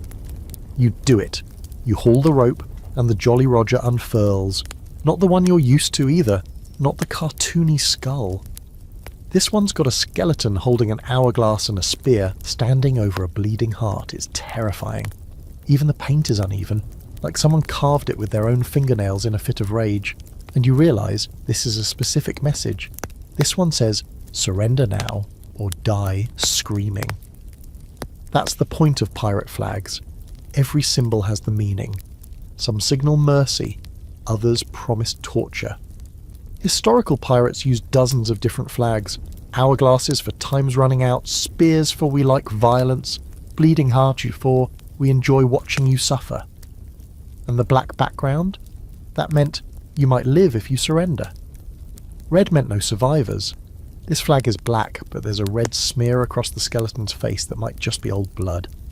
The merchant ship you're pursuing sees it. You can tell by how they start turning, how their sails catch more wind. They're running. Your captain loves that. Says it makes the chase sweeter. The crew cheers like they're at a sporting event, not about to commit felony murder at sea. You stand back, clutching the rigging, trying not to look seasick or scared or both. And here's the nasty twist. The flag isn't just for them, it's also for you. A reminder, a contract. You sail under that thing, you agree to what it stands for, you become the monster. You're no longer someone who was forced aboard. You're not a victim anymore. You're part of the message. That shakes you more than the chase. When the ship's finally closed, the captain has the flag lowered halfway. You think it's a mistake until Elias tells you that's part of the show. Half-mast means we're mourning, gruesome, he says. Usually for you. Sure enough, the merchant ship slows. You see people waving a white cloth. They are surrendering. No one cheers, not yet. You board with the others. The crew of the merchant vessel is lined up, shaking, eyes wide. Some have weapons, but they drop them quick. There's no fight in them. They've seen the flag, they know what it means. And still, just to make a point, the captain selects one man and has him dragged forward. We fly death, he says, so we have to mean it. The man is stabbed, slow and deliberate. Not killed, not yet. Just enough to show everyone else what's waiting if they don't behave. Blood splashes the deck. A few people weep. A child clings to her mother. You don't breathe. You don't move. You don't speak. Then, and only then, does the captain, Let the looting begin. Later, you ask Elias why the show, why the flag, why the need to terrify. Fear, he says, is faster than gunpowder. If they're scared enough, they don't fight. No fighting means no blood, no damage. Clean job, clean loot. He pauses. And sometimes we just like the fear. You wonder if he means we or they. You hope it's they.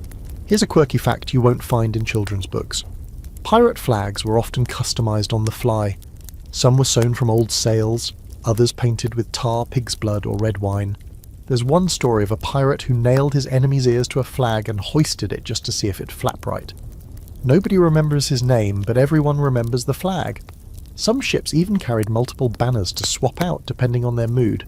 There's some scholarly disagreement over how widely used the Jolly Roger really was.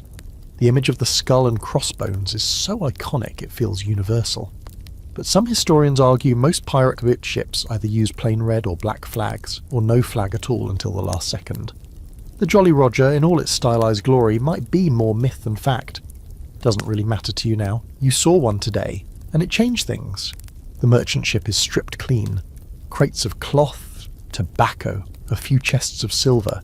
One passenger, a girl with red hair and a sword at her side, is invited to join the crew. She declines, politely. The captain smiles, says he likes her fire. She's allowed to leave, and you don't ask what would have happened if she'd said yes. You return to your ship. The flag is still up. Tattered now, the wind chewing at the corners. You stare at it as the sun goes down, thinking about what it's become.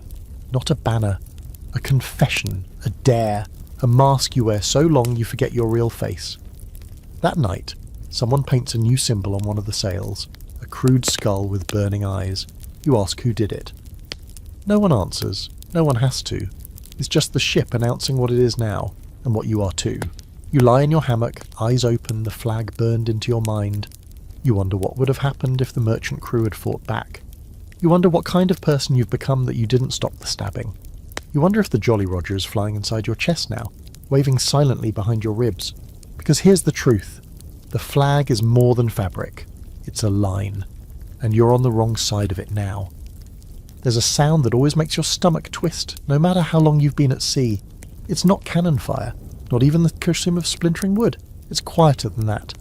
It's the creak of rope being pulled tight, the kind that loops around wrists or ankles or a man's throat. It's the prelude to punishment. You hear it now, echoing through the stillness of the afternoon, and the hairs on your neck rise like sails in a squall. Someone's broken the code, again. This time it's simple. Theft. One of the newer crew, barely more than a boy, was caught trying to sneak a silver ring into his boot. It wasn't even a valuable one, just a little band from the last raid, probably worthless. But the captain made the rules clear. Loot gets divided fairly. Anyone caught skimming? That's mutiny in miniature.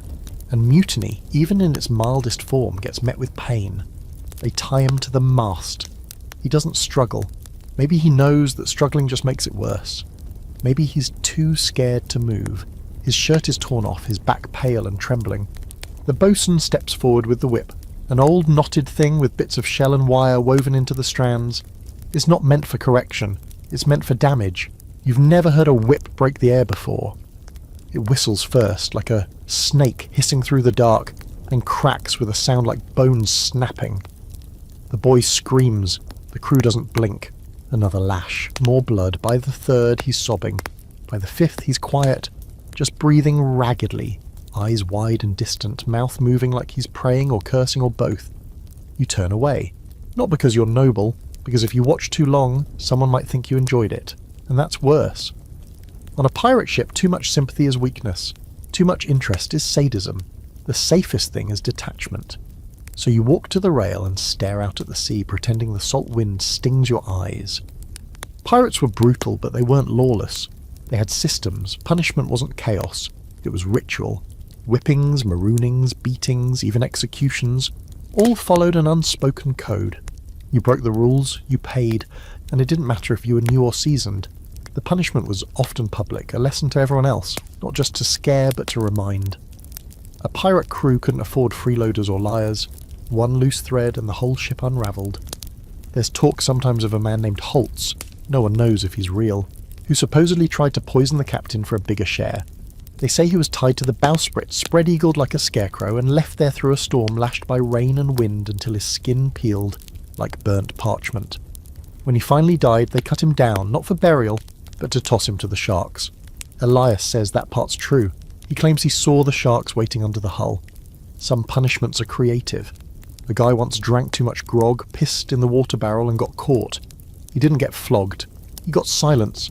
No one spoke to him for 3 days, no one handed him food or water, no one acknowledged his existence. On the 4th day, he cracked, stood on the rail and started yelling nonsense. The captain called him back down. He refused, then he jumped. The sea took him quietly. There's a fringe tale you hear one night during a game of dice, half whispered between curses. A ship out of Nassau once punished thieves by sewing them into sailcloth and dragging them behind the boat. Not long, just enough to scrape the skin off. They called it the ghost tow.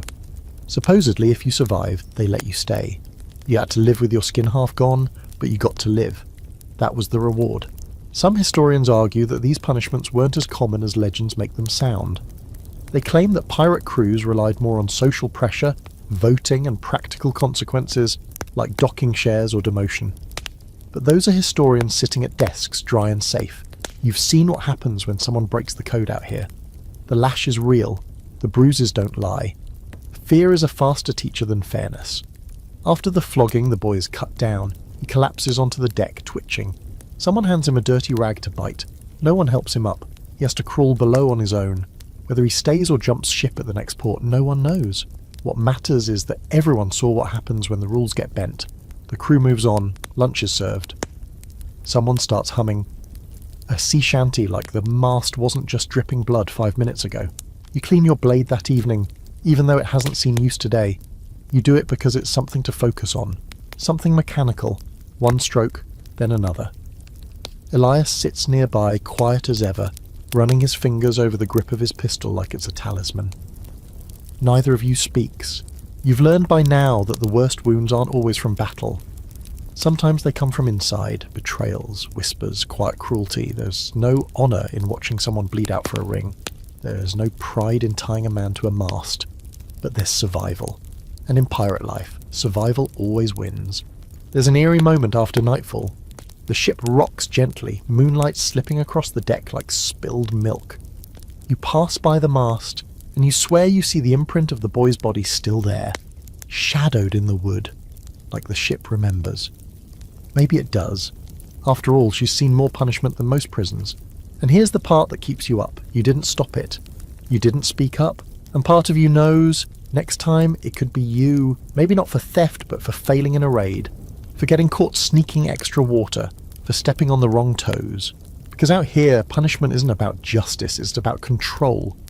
And the whip doesn't care who's guilty, only who's next. Shore leave isn't a reward. Not really. It's more like a collective pressure release, the kind that lets everyone explode at once before they start stabbing each other on the ship. You hear the word port, and the crew cheers like children who've been promised candy in a fist fight. The ship changes course, and suddenly everyone starts preening, brushing knots from their beards, trying to bleach sweat stains from their shirts, and swapping out boots full of seawater for ones that only smell mostly like dead fish. You can't help it. You're excited too. You haven't walked on stable ground in weeks. Your knees have forgotten how to function without sway. And the idea of land. Real land. With smells that aren't mould and bilge. With food that doesn't crunch when it's not supposed to. That's enough to make you overlook the fact that half the crew is planning to drink until they forget their own names. The port in question is a crooked little place clinging to the edge of an unnamed island. All thatched roofs and bent palm trees. And a harbour that looks like it was dug by a drunk god. There's one dock, half a dozen shanty bars, and a brothel that leans so hard to the left it looks like it's trying to escape itself. You dock mid-morning. By mid-afternoon, the crew has scattered into the town like rats onto a bread cart. The first punch gets thrown before you even make it down the gangplank. 2 men fighting over who gets to disembark first. One ends up in the water, laughing and bleeding from the nose. Everyone cheers. You step around them and follow Elias, who's already halfway down the dock, moving with the calm purpose of a man who knows exactly where he buried his last stash of emergency rum. Port days follow a certain pattern. Drink, fight, gamble, regret. Not always in that order. You make it to a tavern called the Drunken Gull. where the floor is mostly sand and the roof leaks grog from the second story. Inside, it's chaos. Tankards slam, dice clatter. A man in the corner is playing a hurdy-gurdy with such intensity you suspect he's exorcising demons. You get handed a drink that smells like it was strained through a cannonball. You drink it anyway. By your second cup, things get hazy. By your third, you've arm-wrestled a man twice your size and won purely by sneezing mid-match and distracting him. By your fourth, you've lost your boot in a dice game. Not the pair, just the left one. You don't even remember taking it off. Historically, pirate ports were melting pots of debauchery. Nassau, Port Royal, Tortuga, names whispered with equal parts dread and delight. They were places where pirate ships could resupply, unload stolen goods, and more importantly, let their crews go wild. Tavern owners welcomed them for the gold, locals tolerated them for the chaos, and the pirates, they came for everything the sea denied them: food, flesh, and forgetfulness. You stumble outside around dusk. The air smells like fire, sweat, and sweet tobacco. Somewhere nearby, someone is being serenaded very badly. A man runs past with no pants. Another walks behind him, calmly holding the pants like a trophy. You turn and see Elias sitting on a barrel, feeding crumbs to a chicken he insists is named Morris. You don't question it. You're too drunk to spell chicken. The brothel is easy to find. Just follow the trail of broken glass and laughter. You don't go inside, but plenty of others do.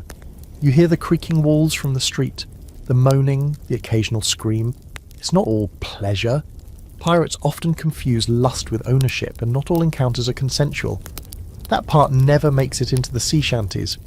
You feel a little sick, and not just from the rum. Here's a bizarre little fact you overhear from a drunken sailor.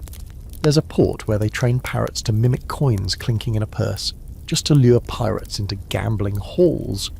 Another sailor claims there's a house that lets you pay in teeth. Both men have black eyes. You don't doubt either story. Later, you sit in the sand outside a shuttered bakery, cradling your head. The stars are blurry, your stomach is a mutiny all its own. You hear a familiar whistle and look up to see one of your crewmates being chased by a mob. He's laughing. They're not. You decide not to get involved. A lesson you've learned well. If it's not your blood, it's not your problem. As the night stretches on, the streets get quieter. Fewer shouts, more groans. You pass by a man asleep with a chicken on his chest and 2 gold coins balanced on his eyes. Not dead, just hopeful. Someone plays a sad tune on a fiddle, the notes rising into the night like ghosts. You sit beside a barrel and finally throw up everything you've eaten in 2 days. It feels like freedom. Scholars debate whether shore leave was truly as wild as the legends say. Some argue the stories were exaggerated, tall tales passed around to make pirates seem more fearsome or more fun. Others point to official records from governors and merchants that describe drunken mobs, fires, and even full-blown riots. From where you're sitting, wiping your mouth with a sleeve that smells like fish and blood, it all feels pretty accurate. You wake the next morning on the deck of the ship. You don't remember getting there. Elias is next to you, holding Morris in his lap. "You bought him," he says, deadpan. "Said you wanted a conversation partner." Morris squawks and immediately poops on your leg. You nod, accepting your fate. The crew trickles back throughout the day, limping, groaning, bragging. One man's missing a finger. Another has a new tattoo that says freedom in backward letters. The captain counts heads, nods once and says, "Set sail." No one asks where. No one questions the decision. Shore leave is over, the sea calls. You haul lines with shaking hands and a pounding skull, knowing you won't see land again for weeks, maybe months. As the port fades behind you, someone starts singing. It's a slow song, not a cheerful one. A tune about death and salt and lost gold. The crew joins in. You hum along even though your throat feels raw. Morris flaps his wings and settles on a barrel. You're back at sea. And somehow, despite the bruises and the hangover and the suspicious pain in your right knee, you already miss land. Treasure. That's the word that got you here, right? Not freedom, not rebellion, not life on your own terms. Treasure. Shiny gold coins, glimmering necklaces, crowns from fallen kings tucked into velvet-lined chests. Every tale you ever heard growing up dangled that word in front of your face like bait on a hook. But now, after months aboard this cursed ship, after blood and bruises and chewing your own sleeve to stop your teeth from chattering through storms, you've realised a brutal truth. There is no treasure, Not the kind you imagined anyway. You're in the hold right now, helping Elias sort through your latest haul. The big score. A sugar bark seized 3 days ago, after a decent chase and an unimpressive fight. No one died, at least not on your side. And what did you risk your life for? Crates. Endless crates. Of sugar, molasses, cotton, tobacco. A warehouse on water. You dig through one crate looking for coins. Instead, your fingers sink into sacks of raw sugar so fine it clings to your sweat like flour. Sweet? Yes. Worth dying for? Definitely not. But the quartermaster is grinning. He's practically dancing among the barrels, because this apparently is real treasure. Sugar fetches a high price at the right port. Tobacco too, and cloth, especially if it's still dry, can be flipped for more rum and gunpowder than a pile of coins. You just stare at the sticky mess pooling in your boots and wonder what the hell you're doing with your life. Elias claps your shoulder. What? You wanted gold? He asks. This is gold, friend. White gold, sweet gold, gold you can eat. You resist the urge to throw a sugar sack at him. Historically, pirates rarely found the fabled chests of Spanish doubloons and cursed jewels that stories like to go on about. Most of the time, the loot was more practical. Barrels of food, tools, spices, medicine. Things a pirate crew could use or sell quickly before they rotted. Gold was rare, and when it was found, it was often in the form of trade bullion or coin mixed in with other cargo. Once in a while, a ship would stumble upon something glittery enough to make the legends real, but those were the exceptions, not the rule. And even when you do find coins, there's a catch. The moment they're in your hands, every man on board becomes a little twitchier, a little more watchful, a little more willing to slit a throat over a bad dice roll. Silver brings sharp tempers, gold brings murder. You've seen it happen twice already. Once over a gold necklace that turned out to be brass. Once over a coin that vanished in the night and later turned up in a boot. The wrong boot. But sugar? No one fights over sugar. No one gets stabbed over dried figs or indigo powder. That's part of the appeal, you guess. Safer cargo. Less stabbing, more boredom. And yet the crew still talks about buried treasure like it's real. There's always some guy with a whisper. I heard of a cache out in the Keys, sealed in iron. Black Sam Bellamy's hoard stashed in a cave only visible at low tide. A wreck near Tortuga, sunk with 30 chests of coin and one of bone. You don't know if they believe it or if the story's just too good to let die. One man, Weevil, who smells like he was born in a boot, swears he found a map once, sold it for a bottle of rum and a kiss from a toothless brothel girl, claims it led to a cave full of golden idols and goblets tall as a man's thigh. You ask why he sold it then, he just grins and says, maps are cursed. Best to be poor and alive than rich and haunted. That's another thing you've noticed. The richer the loot, the darker the stories. Everyone's heard of treasure with a cost. Chests that scream when opened. Gold that melts when touched. Ships that sank because their cargo wanted to stay buried. You chalk it up to too much rum and too many concussions, but part of you, some salty sleep-deprived part, wonders. There's a debate among historians too about whether pirates actually buried treasure. The popular image of X marks the spot and skeletons guarding hoards comes mostly from books, not reality. Only a few documented cases exist, like the infamous Captain Kidd, who may or may not have buried a stash on Gardiner's Island. Most pirates spent their loot fast. Booze, women, bribes, repairs. There was no point in saving when tomorrow you might be floating in the sea with half your face gone. Still, one of the gunners carries a scrap of oilskin with shaky writing and half a drawing. He says his father gave it to him, says it leads to the treasure, the one everyone dreams about. No one believes him, but no one laughs either. You help haul the cargo up to the deck where it's stacked and catalogued. A few sacks burst, covering the boards in sweet white dust. One pirate snorts a line of it as a joke and immediately chokes. The crew laughs so hard someone falls overboard. No one jumps in to help. That night, as the sun sinks and the barrels are tied down, you sit by the rail with Elias and listen to the others sing about gold and women with ruby eyes. You think about how none of them ever seem to sing about tobacco or nutmeg. No one composes a sea shanty about dried oranges, and yet here you are, sailing from death to death for sugar.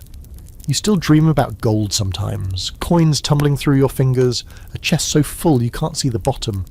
You wake up with your hand closed tight, gripping nothing but splinters. Here's a strange little fact. Some pirates were paid in goods instead of coin. A barrel of molasses here, a bolt of silk there. They'd trade those items in port like merchants, hawking stolen tea for a sword or an old map. That makes you laugh a little. Pirates playing shopkeeper. You guess everyone's got bills to pay. You glance at the horizon, dark and wide and endless, and think, maybe the real treasure is just surviving long enough to spend anything at all. Or maybe the real treasure is an orange that hasn't turned to mush.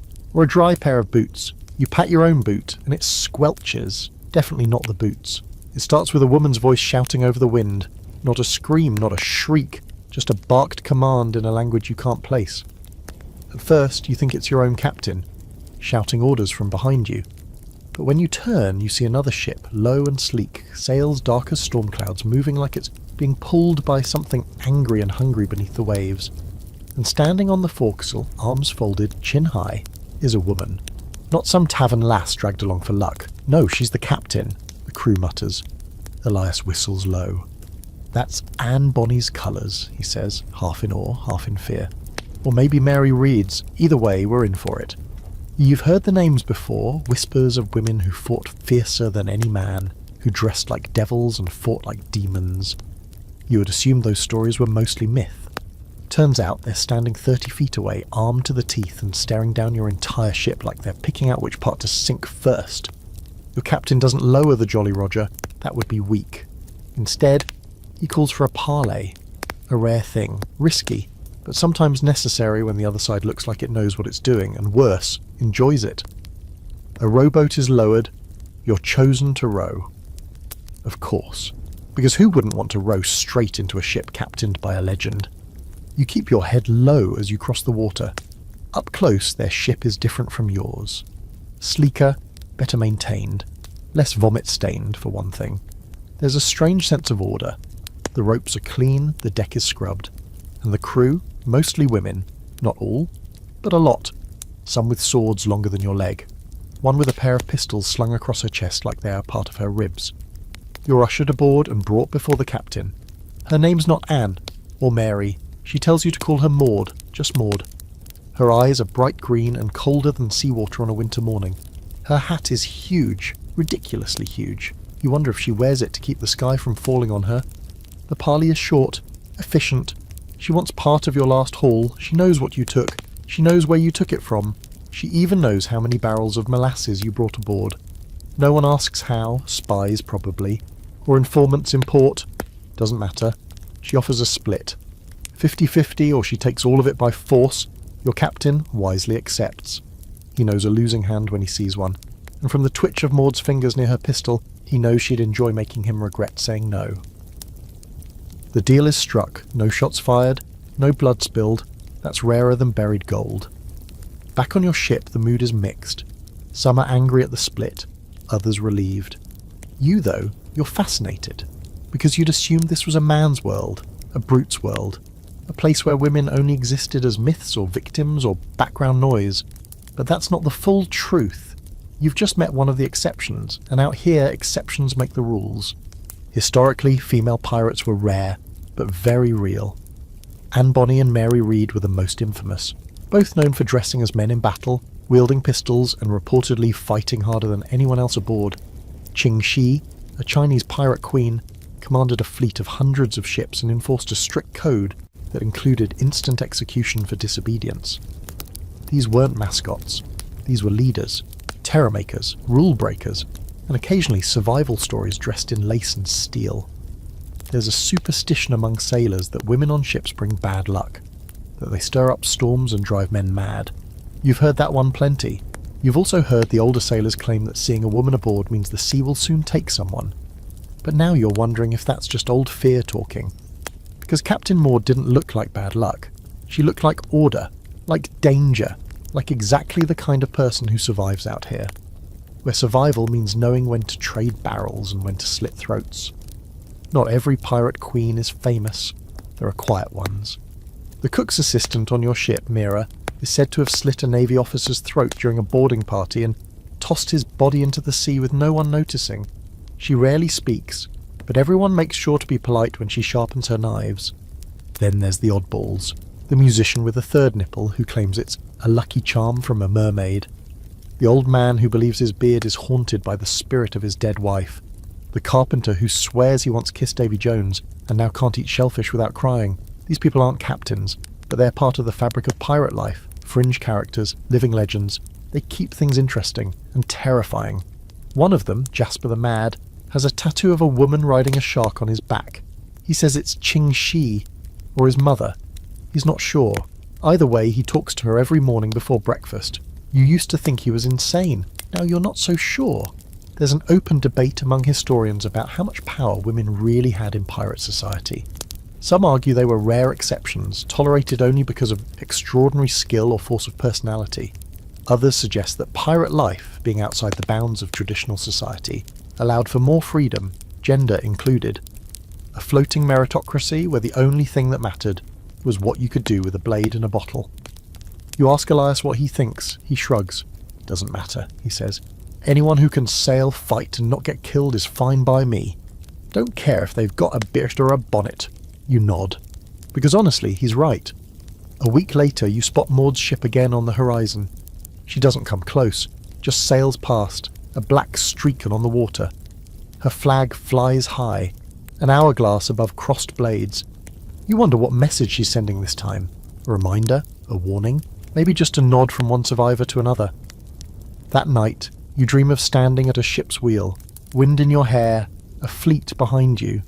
In the dream, your voice is loud, your coat is long, and no one questions your orders. You wake up smiling, just a little, because out here, the sea doesn't care who you are, only whether you last. And Maud? She's still out there. You're eating cold fish off a rusty tin plate when you notice something odd. It's quiet, not calm. Pirate ships are never calm, but quiet in the way a room goes silent right after someone says something they shouldn't have. You glance up. Elias is gone, so is Whisper. The captain hasn't left his quarters in 2 days, and the quartermaster? He's been pacing the deck like a priest at a hanging. The crew won't meet your eyes. Something's off. And out here, off usually means someone's about to end up bleeding or on fire, or both. You ask around carefully, neutral questions. Seen Elias? Captain all right? You get shrugs and non-answers, a few scowls. One man spits overboard without looking at you. Finally, you catch Brody near the forecastle, nursing a cracked lip and a mug of what he insists is tea, but definitely smells like old socks and rum. He leans in close, low voice and says, "They're talking deals. Navy, maybe. Or the East India bastards." Deals? That's worse than mutiny. Pirates live outside the law, that's the whole point. But every now and then someone on board gets clever, or desperate, and starts talking to the other side. Maybe they offer up intel in exchange for gold. Maybe they sell out old allies to buy a pardon. Either way, it's treason, and treason doesn't go unnoticed for long. Turns out Whisper, who's been with the ship longer than you, disappeared during the last port call. No one saw him leave. No note, no fight, just gone. But someone found a sealed envelope in his hammock. Nothing written on the outside. Inside, a list of names. Yours is on it, so is Elias's, so is Brody's. The implication is clear. Someone is keeping tabs, selling out the crew one name at a time. Your hands go cold. It could be nothing. A joke, a warning, or it could mean that the next time you dock, someone's waiting with shackles and a gallows already built. The crew starts to fracture. People talk in corners now. Arguments bubble just beneath the surface. At night, hammocks are quieter, but not because people are sleeping. They're listening, watching. You keep your blade closer than ever and make a habit of sleeping with one eye half open. Elias finally returns one morning with a split lip and no explanation. You ask him where he went. He says, out. You don't press. But later, he slips you a folded scrap of paper with a single line written in charcoal. Trust no one below deck. You ask no more questions after that. The captain emerges the next day, looking older than you remember. Eyes sunken, jaw set. He orders a course change, away from the usual trade lanes. That's when you know he's scared. Whatever Whisper was doing, whatever deal was struck, it's big enough to spook the man who once laughed while being shot at. The captain says nothing about the note, nothing about the list, but the sails are tightened, the guns cleaned, and no one leaves their post. Then you notice the ship following you. It's subtle at first, as just a dot on the horizon. A merchant vessel, maybe. Then it gets closer, never gaining, never falling back, just there. You sail left, it follows. You slow down, it slows too, always out of cannon range, always watching. Some say it's a Navy spy ship, others say it's another pirate crew that knows about the list. A few whisper that it's Whisper himself, captaining a ghost ship with a hold full of your names and a crew of informants. That night someone sets fire to the water barrels. That's when things truly fall apart. Fire on a ship is nightmare fuel. Even a small flame can become a floating funeral in minutes. Luckily, it's caught early. The flames are stomped out, but the barrels? Gone. Cracked, smoking, leaking into the planks. You'll survive maybe 3 days without fresh water. The captain demands names. No one answers, so he chooses one. A man named France, too slow to deny it. Too drunk to fake innocence. He's tied to the mast. Accused of sabotage. He cries. Begs. Says he knows nothing. It doesn't matter. He's not punished. He's executed. You watch the crew swing from paranoia to relief to guilt in under a minute. Here's a fringe fact for you. Some pirate crews employed informants on purpose. Ships needed eyes and ears, especially on long hauls when tempers flared. The informant wasn't always punished. They were often protected, if they served the right master. Loyalty wasn't about morals, it was about survival. There's scholarly debate about whether pirates truly had organised spy networks among themselves, or whether betrayal was just part of the job description. Some records suggest pirates worked with local officials to tip off approaching Navy patrols. Others paint pirates as chaotic, isolated bands with no interest in long games. Your ship feels like both at once, wild and calculated, loyal and suspicious, a floating contradiction. You begin to suspect everyone, even Elias, even Brody. You trust no one with your food, your weapons, your secrets. You carve a little mark into the wall beside your hammock each morning, a tally of how many days you've stayed off the list. So far you're up to 4, then someone scratches a mark through your 3rd tally. Just one clean line. The next morning a new sailor is missing. No splash was heard, no note was left. His hammock hangs empty, swinging gently, as if someone climbed out and never came back. The sea looks calm, but you know better. The ship behind you is gone now, vanished sometime during the night. Maybe they turned back, maybe they were never real to begin with. But the damage is done, no one trusts anyone. And in a place like this, that's a kind of slow poison you can't bleed out. You sit on the deck, sleepless, sword in your lap, watching the waves for signs of movement. Elias joins you but doesn't speak. The silence between you is the only language that makes sense now. Behind you, someone coughs in the dark, someone else mutters about seeing a light on the water. You grip your blade tighter. You don't know who sold out the crew. You don't know who will be next.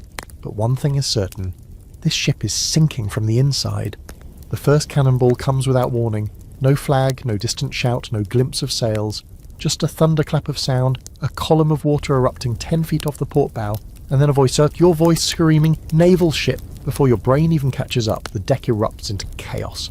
Men scramble, orders are barked, ropes are hauled and tied without thinking. You've drilled for this, you've feared this. But drills aren't battle, and nothing about this feels like practice. You see it now, slicing through the morning fog like a blade. A white-sailed warship, the flag of a king snapping above its deck. It's bigger than you, taller, heavier. You can practically hear the polished brass and starch in its sails, and it's coming for you like it knows your name. This is the worst case scenario. Not just because they outgun you, but because they hate you. The Navy doesn't see pirates as criminals. They see you as a disease, something to be eradicated. You've burned their ships, stolen their goods, humiliated their officers. This isn't about justice, it's about revenge. The captain bellows for speed. You and Elias scramble to the rigging, hands roar as you haul sail. The ship groans as it leans into the wind, like even the planks know what's coming. Another cannon fires, this one closer. The splash coats you in sea spray. You don't look back. Looking back wastes time. Looking back gets you dead. But no matter how fast you move, the Navy is faster. Their hull cuts the water clean. Their gunners fire in organised rhythm. Boom, boom, boom. A deadly heartbeat. One shot grazes the stern, sending wood shrapnel flying. You hit the deck hard, arms over your head. When you rise, the world is louder and smaller and spinning. The next order comes, ready the guns. You've got fewer cannons, half your powder is damp, and one of the gunners has been blind in one eye since a drunken mishap involving grog and a torch. You're not hopeful, but you move anyway. That's what battle does. makes you move even when hope's already abandoned ship. The first pirate shot misses. The second hits. A lucky strike, one of the enemy's sails tears, flapping like a wounded bird. The crew cheers, but it's short-lived. The Navy fires back with a full broadside. You feel the impact in your teeth. The ship rocks like it's trying to throw you off. A chunk of railing explodes. Someone screams. You see Elias go down. You crawl to him, heart in your throat. But it's just a graze. His arm is bleeding, but he's breathing. You drag him behind a barrel as another volley shrieks overhead. Historically, Navy ships had advantages pirates couldn't match. Better weapons, more men, sturdier hulls. Pirates relied on speed, surprise, and fear. But when those things failed, it was like fighting a lion with a stick. Especially in later years, as piracy became more of a hunted practice and less of a tolerated nuisance, governments poured resources into chasing and exterminating crews like yours, and some naval officers made it personal. There's no romance here, no clever tricks, just brute force. The two ships circle each other like animals, teeth bared, blood in the water. Your captain tries to outmaneuver them using every trick he knows, sudden turns, faked retreats, surprise broadsides. But they are not fooled. They've seen it all before. They answer every trick with a wall of iron and fire. And then they close the gap. Grappling hooks fly. The worst kind of fight begins, the boarding. The enemy swarms your deck, uniforms stained with smoke, sabres raised. It's chaos, screams, steel, blood. You see men fall, some from wounds, others overboard. You find yourself locked in combat with a man twice your size and only win because he trips on a loose plank and you stab him through the gut as he falls. You don't feel heroic. You feel sick. Elias is fighting near the foremast, his face twisted, his shirt soaked in blood. Not all his, maybe not even mostly his. He's still on his feet. So are you. That's what counts. You don't know how long the fight lasts. 10 minutes? An hour? Time breaks apart in battle. What you do know is the tide turns, just barely. The Navy captain is wounded. His men falter. Your quartermaster roars like a beast and leads a countercharge that pushes them back across the gangplank. One pirate drops a torch on their deck before they retreat. Fire leaps up fast. Someone screams to cut the ropes. And just like that, it's over. The Navy ship limps away, burning slowly, smoke curling like ink across the sea. Your ship is battered, torn, bleeding from the seams. You've lost 4 men, 2 more are dying. The deck looks like a butcher's table. You sit down hard back against the mast. Blood on your face, your fingers twitching like they've forgotten they're attached. Elias drops beside you. His arm is bound with a strip of someone's shirt. He doesn't speak. Neither do you. And here's the eerie part. After the Navy flees, the sea goes completely quiet. No wind, no gulls, just the crackle of burned wood and the groans of the wounded. It feels wrong, like the ocean is waiting to see what you'll do next. Here's a fringe fact. Some pirates believe the Navy used spies to mark ships with cursed symbols before an attack. Tiny knots of red thread tied into the rigging, ashes smeared across the mast. You think that's nonsense, until you see a red stain near the helm that wasn't there yesterday.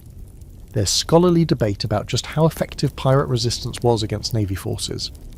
Some argue pirates avoided conflict whenever possible, knowing they were outgunned. Others claim successful pirate crews often defeated Navy ships through cunning and speed. Today your crew won. Barely. But the cost? It shows on every face. That night, a silence falls over the ship. No songs, no games, no toasts. Just the sound of repairs and shallow breathing. You lie in your hammock, every bruise pulsing like a drumbeat, your hands still coated in blood. Some of it's yours, some of it isn't. You should feel proud, but all you feel is numb. And somewhere out there you know another ship is coming. Bigger, better, meaner. Cause the Navy never forgets. They catch you while you're sleeping, not during battle, not during a storm or raid, just a quiet, still night when the sails are full and the sea is flat as polished glass. You'd almost started to believe the worst was behind you. You were wrong. It starts with a whistle. Not a shout, not a bang, just a whistle, low and slow. Then the sound of boots on the deck, too many to count. By the time you're fully awake, your wrists are bound and there's a sword tip hovering near your throat. The man holding it has that clean, stiff look only Navy officers seem to pull off, like someone ironed him into his uniform. Behind him, more soldiers swarm the ship, weapons drawn, expressions stone cold, no fight, no warning, just capture. You're dragged up onto the deck where the rest of the crew's already assembled, lined up, tied and silent. Elias is there, kneeling with blood on his temple. The captain stands in the middle, arms behind his back, jaw clenched, eyes locked on the officer like he's memorising every wrinkle in the man's smug, pale face. A trap. Of course it was. Whisper. The list. The ship that trailed you for days. This wasn't a random patrol, it was a plan. You feel stupid for not seeing it sooner, angry at yourself and terrified. They make you kneel. The officer reads a proclamation in a bored nasal voice. Something about piracy, treason, theft of crown property, disturbing the peace of civilized waters. You catch the words to be tried and hanged in accordance with His Majesty's law. The crew listens in stunned silence. One man starts sobbing, another laughs long and hollow. You just stare at the deck and try not to throw up. Pirates didn't always die in battle. Capture was common. Navy ships could outrun you, outgun you, and sometimes outsmart you. When they took you alive, it wasn't for mercy. It was for the theatre. Public trials, public hangings, a reminder to everyone watching that the crown had teeth, and they knew how to use them. You're loaded into a navy brig the size of a merchant's outhouse and twice as filthy. They cram you in with 10 other men, shoulder to shoulder, ankles chained, air thick with sweat and piss. It's dark. No windows, no airflow, just the occasional creak of the hull and the stink of fear. The next few days pass like molasses. Time slows, then stops, then starts crawling backward. You sleep in bursts, hunched over your knees. You eat hard tack that tastes like sawdust and iron. You drink water from a wooden cup with someone else's teeth marks on it. You try to speak to Elias, but they've separated you. Everyone looks the same in the dark, tired, bruised, haunted. There's a rumour spreading, the Navy's taking you to Port Royal, the big one, gallows tall enough to be seen from the sea. They like to hang pirates in batches there. Makes for better crowds. You hear someone say they once hanged 6 men in a row and left the bodies up for days. Someone else says they dipped them in tar first. Keeps the birds away. You ask the man beside you how long the trip will take. He just mutters, "Too long for the lucky ones, not long enough for the rest." You try to remember every step that led here. Press-ganged onto a ship, flogged for nothing, starved, betrayed. And somewhere in there, you became something worse. A pirate, a thing to be caught, tried, displayed like a butcher's prize. You think of the townsfolk who'll come to watch. Parents holding up their kids to get a better view of your neck snapping like dry wood. You think of Elias, of Brody, of the boy who was flogged for stealing a ring. You wonder how many of them will make it to the trial. You wonder if you even want to. Here's a strange little fact. Some pirates, when captured, confessed to crimes they hadn't committed, just to sound more impressive. They wanted to go down in history, be remembered as legends instead of losers. Others begged, pleaded, wept for mercy, swore they were just passengers, forced aboard. Some even were passengers. Didn't matter. If you were caught on a pirate ship, you were guilty by proximity. One night a guard stops at your cell and mutters, "You've got a visitor." You're hauled to a tiny room where a man in powdered wig and ink-stained fingers waits with a stack of papers. He's a scribe, wants your statement, your confession. He's offering a deal, sort of, cooperate, name names, and maybe, just maybe, you get a stay of execution, maybe even a pardon. You stare at him for a long moment, then you smile and ask, "You got any oranges?"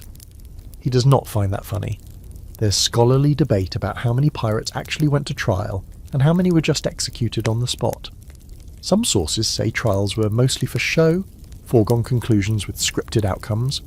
Others suggest some pirates were granted clemency if they turned informer or agreed to hunt other pirates. You don't know which version is true, you're not sure it matters anymore.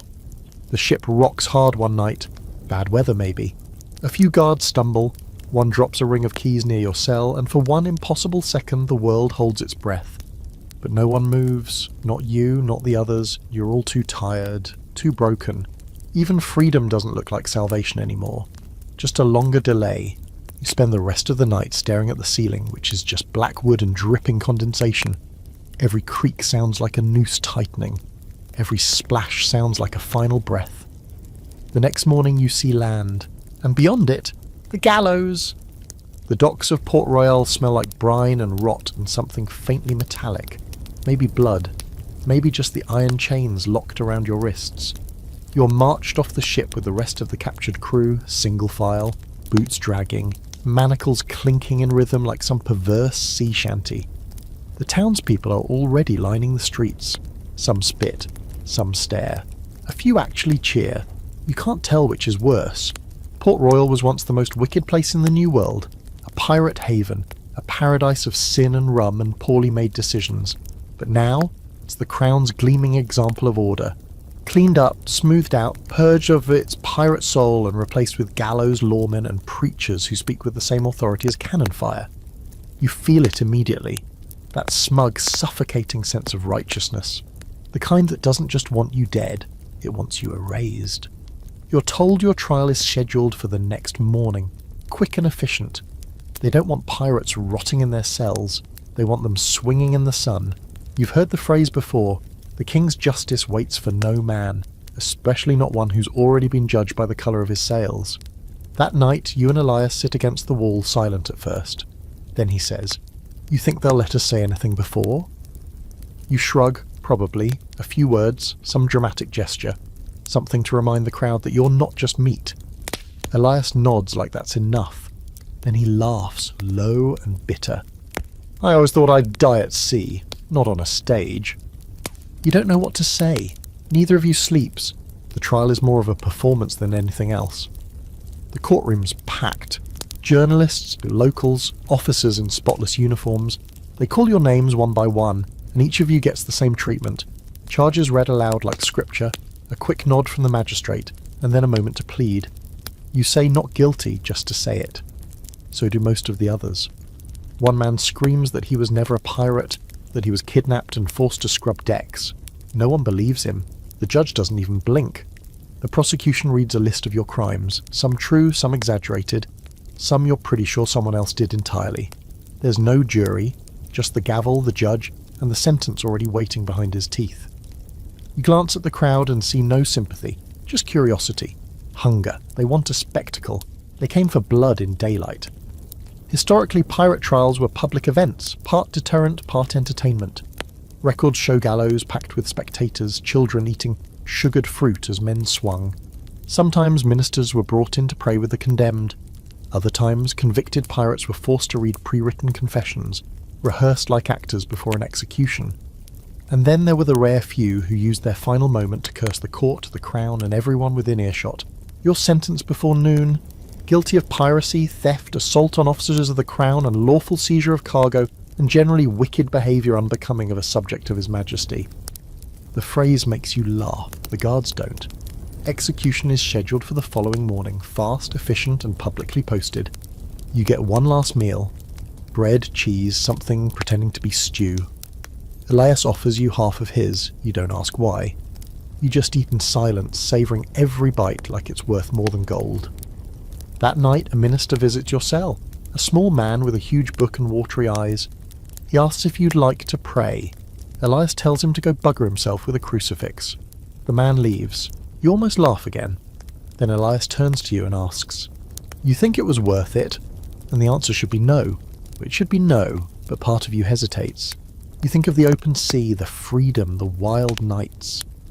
The laughter on the deck under a blood-orange sky. The wind in your face as you cut through the waves like a blade. The moments when, for just a second, you were more than you'd ever been on land. But then you think of the blood, the hunger, the betrayal, the whip, the fire, the way men scream when they're dying, the way your stomach dropped when the Navy cannons roared, the look in a child's eyes on a ship you raided, pure fear. You think of that. You look Elias in the eyes. "No," you say. He nods.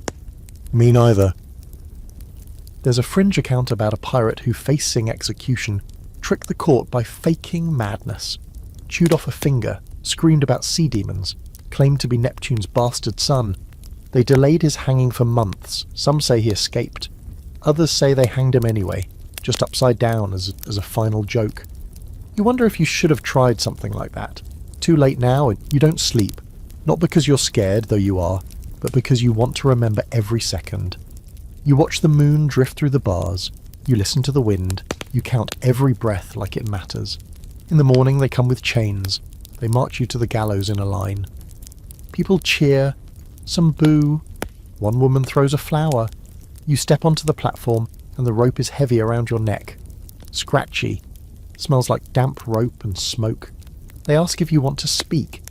You look out at the crowd, you see children, sailors, officers, a man picking his teeth with a knife. You take a breath and say, "I was a fool, but I was free more than any of you here." Then you spit. The executioner doesn't wait. The trapdoor opens, you don't die, or maybe you do for a second. It's hard to say. One moment, there's rope around your throat, the crowd holding its collective breath, and the executioner's hand twitching toward the lever like a man just dying to do his job. The next, chaos. The kind that doesn't start with a shout or a gunshot, but with a scream from the gallows crowd that turns into a wave of voices, all shouting at once. Then comes the blast. Boom! Louder than any cannon you've ever heard. The gallows rocks. Dust fills the air. Something falls. Someone's yelling, "Fire!" And another voice is screaming, "Ambush!" Your eyes sting from the smoke. The rope loosens but doesn't fall. You're coughing, dizzy, still dangling, but your boots find a broken board. Just enough leverage to stay conscious. Then hands, familiar ones, grab your legs, cut the rope, drag you backward through the confusion. It's Elias. Blood running down one side of his face, shirt torn, eyes wild. "Come on," he yells. Like you've just been asked to take a casual stroll and not flee your own execution. Around you, chaos blooms like rotten roses. The crowd is scattered, some running, some looting the corpses already down. A portion of the gallows has collapsed, probably the result of that first blast. Where there was once a stage, there's now shattered timber and twisted rope. You see a body still swinging from a half-broken beam. Not moving, not lucky. You don't know how it happened. You don't stop to ask. Elias is pulling you through smoke and panic, and the guards are trying to regroup, but they can't see 5 feet ahead through the choking grey. Somewhere a pistol cracks. A musket answers, then a second explosion, smaller this time, but closer. Pirates. They came back. Or some of them, at least. Later, someone will claim it was Maud and her crew slipping into port under the cover of night. Another will swear it was a local smuggler ring bribed to raise hell as a distraction. One drunk, ranting wildly in a tavern 2 weeks later, will say the devil himself came up through the ground and tore the gallows down. You'll never know for sure. What matters is that you're running, bleeding, barely breathing, and somehow being free. Elias drags you down alleyways you barely remember seeing on the way into town. You leap over barrels, duck through fences, push through stunned bystanders who drop baskets and curses in equal measure. A horse rears and bolts. A woman screams that the pirates are killing everyone. You try to shout back that you're not, at least not today, but your voice is gone, strangled by rope and smoke. Eventually you reach a low building near the edge of the docks. Someone inside whistles, a bird call, low and sharp, and the door opens. You tumble inside and collapse. You think you might pass out. Elias slaps your face lightly. "No dying," he mutters. "Not yet." Inside, there are others. Fugitives like you, some in navy gear, stolen and bloodied. One girl with a bandolier of pistols. A boy with a sack of bread who looks 12 and terrified. You recognize one or two from your crew, others are new, but the look is the same across every face. We survived, somehow, for now. They have a skiff, small, leaky, but it floats. The plan is simple. They'll wait until nightfall, slip out through the southern inlet, pray no one's watching. If you're caught, it's the noose again, if you're lucky. More likely a musket to the gut and a slow bleed in the mud, and so you wait. And every minute feels like a year. Someone hands you water. You drink. It tastes like dirt and metal, but it's wet. Someone else gives you bread. You can't chew. Your throat's still raw. You just swallow and try not to gag. You finally ask Elias what happened. He shrugs. Saw an opening, took it. Had help. That's all he says. Historically, escapes like this were rare, but not impossible. Port towns were messy places, guards corrupt, locals indifferent. If someone wanted to spring a pirate from the gallows, they had to move fast and dirty with more luck than skill. There are reports of bribed hangmen slipping knots loose, gunpowder stashes planted under scaffolds, even paid actors starting fights to cover a getaway. No two stories are ever quite the same, which only adds to the legend. Here's a weird little fringe fact. One pirate, John Halfjaw Hawkins, allegedly escaped hanging by biting through the rope with his teeth. Took 3 tries, broke 2 molars, and still had to fight his way out of the square. He died later that week in a bar brawl over a spoon. You think about that and wince. At least your teeth are intact. By nightfall, your group is down to 6. 3 didn't make it. Guards, maybe. Or the crowd, doesn't matter now. The docks are still patrolled, but not as tightly. Everyone's cleaning up the mess. Counting bodies, looking for answers. You stick to the shadows, knees buckling with every step. The rope burns on your neck, itch like fire. Elias helps you into the skiff and you push off. The water is silent. Too silent. The kind of self-tender that screams in your ears. You row with shaking arms, muscles screaming, praying to a god you never believed in. Behind you, Port Royal smoulders quietly under moonlight. Gallows hanging empty. For now. You make it past the rocks, past the bay, and then, just like that, you're at sea again. Free. But not safe, not yet. The ocean doesn't welcome you back. It tolerates you, maybe. A sullen host allowing an unwanted guest to sleep on its floorboards just until sunrise. You and Elias drift in that leaky skiff for the better part of 2 days, with nothing but a sack of mouldy hardtack, a flask of brackish water, and the occasional gull that swoops overhead like it's considering pecking your eyes out. You take turns rowing and bailing. Elias jokes that you've officially earned the worst spa experience in the Caribbean. You try to laugh, but it comes out as a rasp. Your throat still burns from the gallows rope. There's no plan, no destination, just water and sky and that distant sound in your ears that might be the wind, or your heartbeat slowly unravelling. By the 3rd day, the sun is relentless. It drills into your scalp like it's trying to find your thoughts. The salt crusts on your skin. Your lips split. You start seeing things. A sail on the horizon. A ship's bell. Elias telling a joke that turns into a hymn. You sleep in minutes, half aware, one eye open, hand still clutching a knife out of habit. Not fear. You're past fear now. What's left is reflex. On the 4th day, a ship appears. Real this time, low in the water. Fast, no colours flying. Your heart lifts, then sinks. Could be pirates. Could be slavers. Could be the same damn Navy patrols you just escaped. You don't wave, don't shout, just sit there, holding your breath while Elias squints into the sun and mutters, "Better to die on deck than in this bathtub." They see you. Of course they do. The ship swings toward you like a predator who's just spotted dinner with legs. You hear shouting, ropes, orders. A grappling hook clinks into the side of the skiff and drags you in. Men haul you aboard, rough hands, sharp eyes, one pokes you in the ribs. You flinch, he laughs. Then a voice you recognise says, "Drop that one. He's with me." Maud, of course it's her. She appears at the rail like a ghost conjured by sheer exhaustion. Coat dark, boots polished, hat even more ridiculous than you remember. Her expression doesn't change. Not warmth, not surprise, just calculation. "What happened to the gallows?" she asks. You swallow. "Didn't take." She smirks. "Lucky you." They feed you, bathe you, let you collapse in a real a hammock technically, but it feels like heaven. For a while all you do is sleep and wake and sleep again. Elias tells the story of your escape over and over, each time with more flair. You don't correct him, you're too tired to be humble. Eventually Maud invites you to her quarters. It's not fancy, just neat. Charts, knives, a bottle of something aged and amber. She pours 2 fingers into a tin cup and slides it to you without a word. You drink it without asking what it is. It burns the pain out of your throat for the first time in days. "You two," she says, gesturing to you and Elias, "have a choice." You raise an eyebrow. Elias just groans. "I can drop you at Tortuga," she says, "or I can keep you aboard. We've room. You've got 7 gills, and I prefer crew who've stared at a noose and come back swinging." It's tempting. A ship, a job, a second life. Not much to think about, really. But part of you wonders, what's the point? You've been a pirate.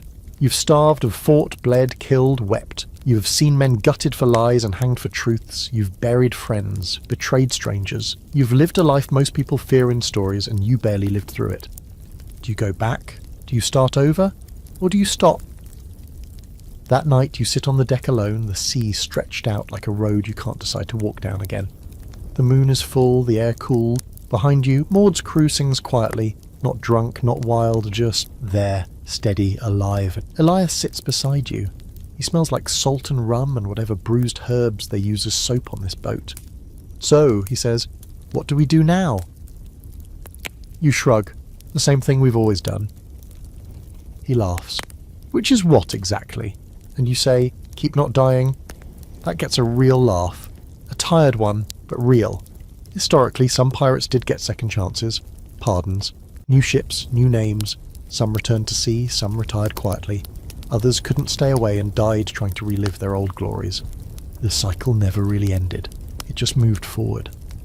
There's a fringe story about a pirate who faked his death at Port Royal, married a widow in Barbados, and spent the rest of his life baking bread.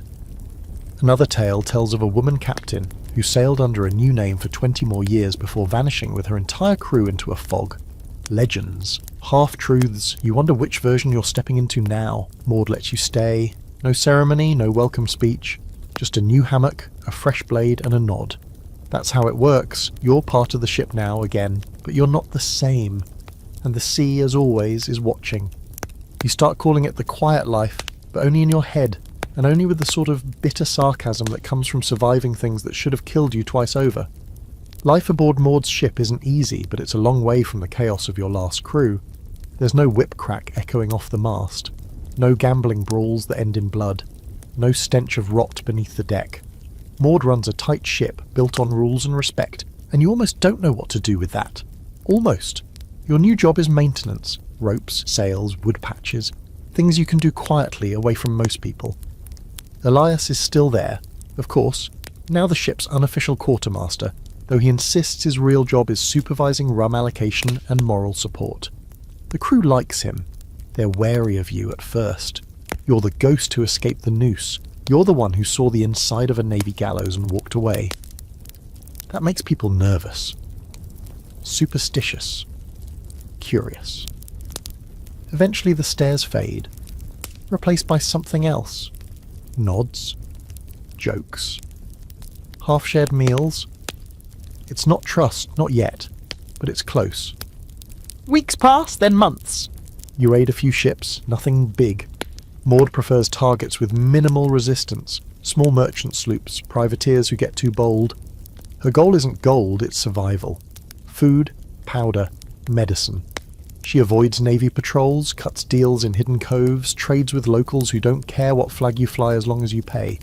It's less adventure and more logistics. Still, it keeps you afloat. And alive.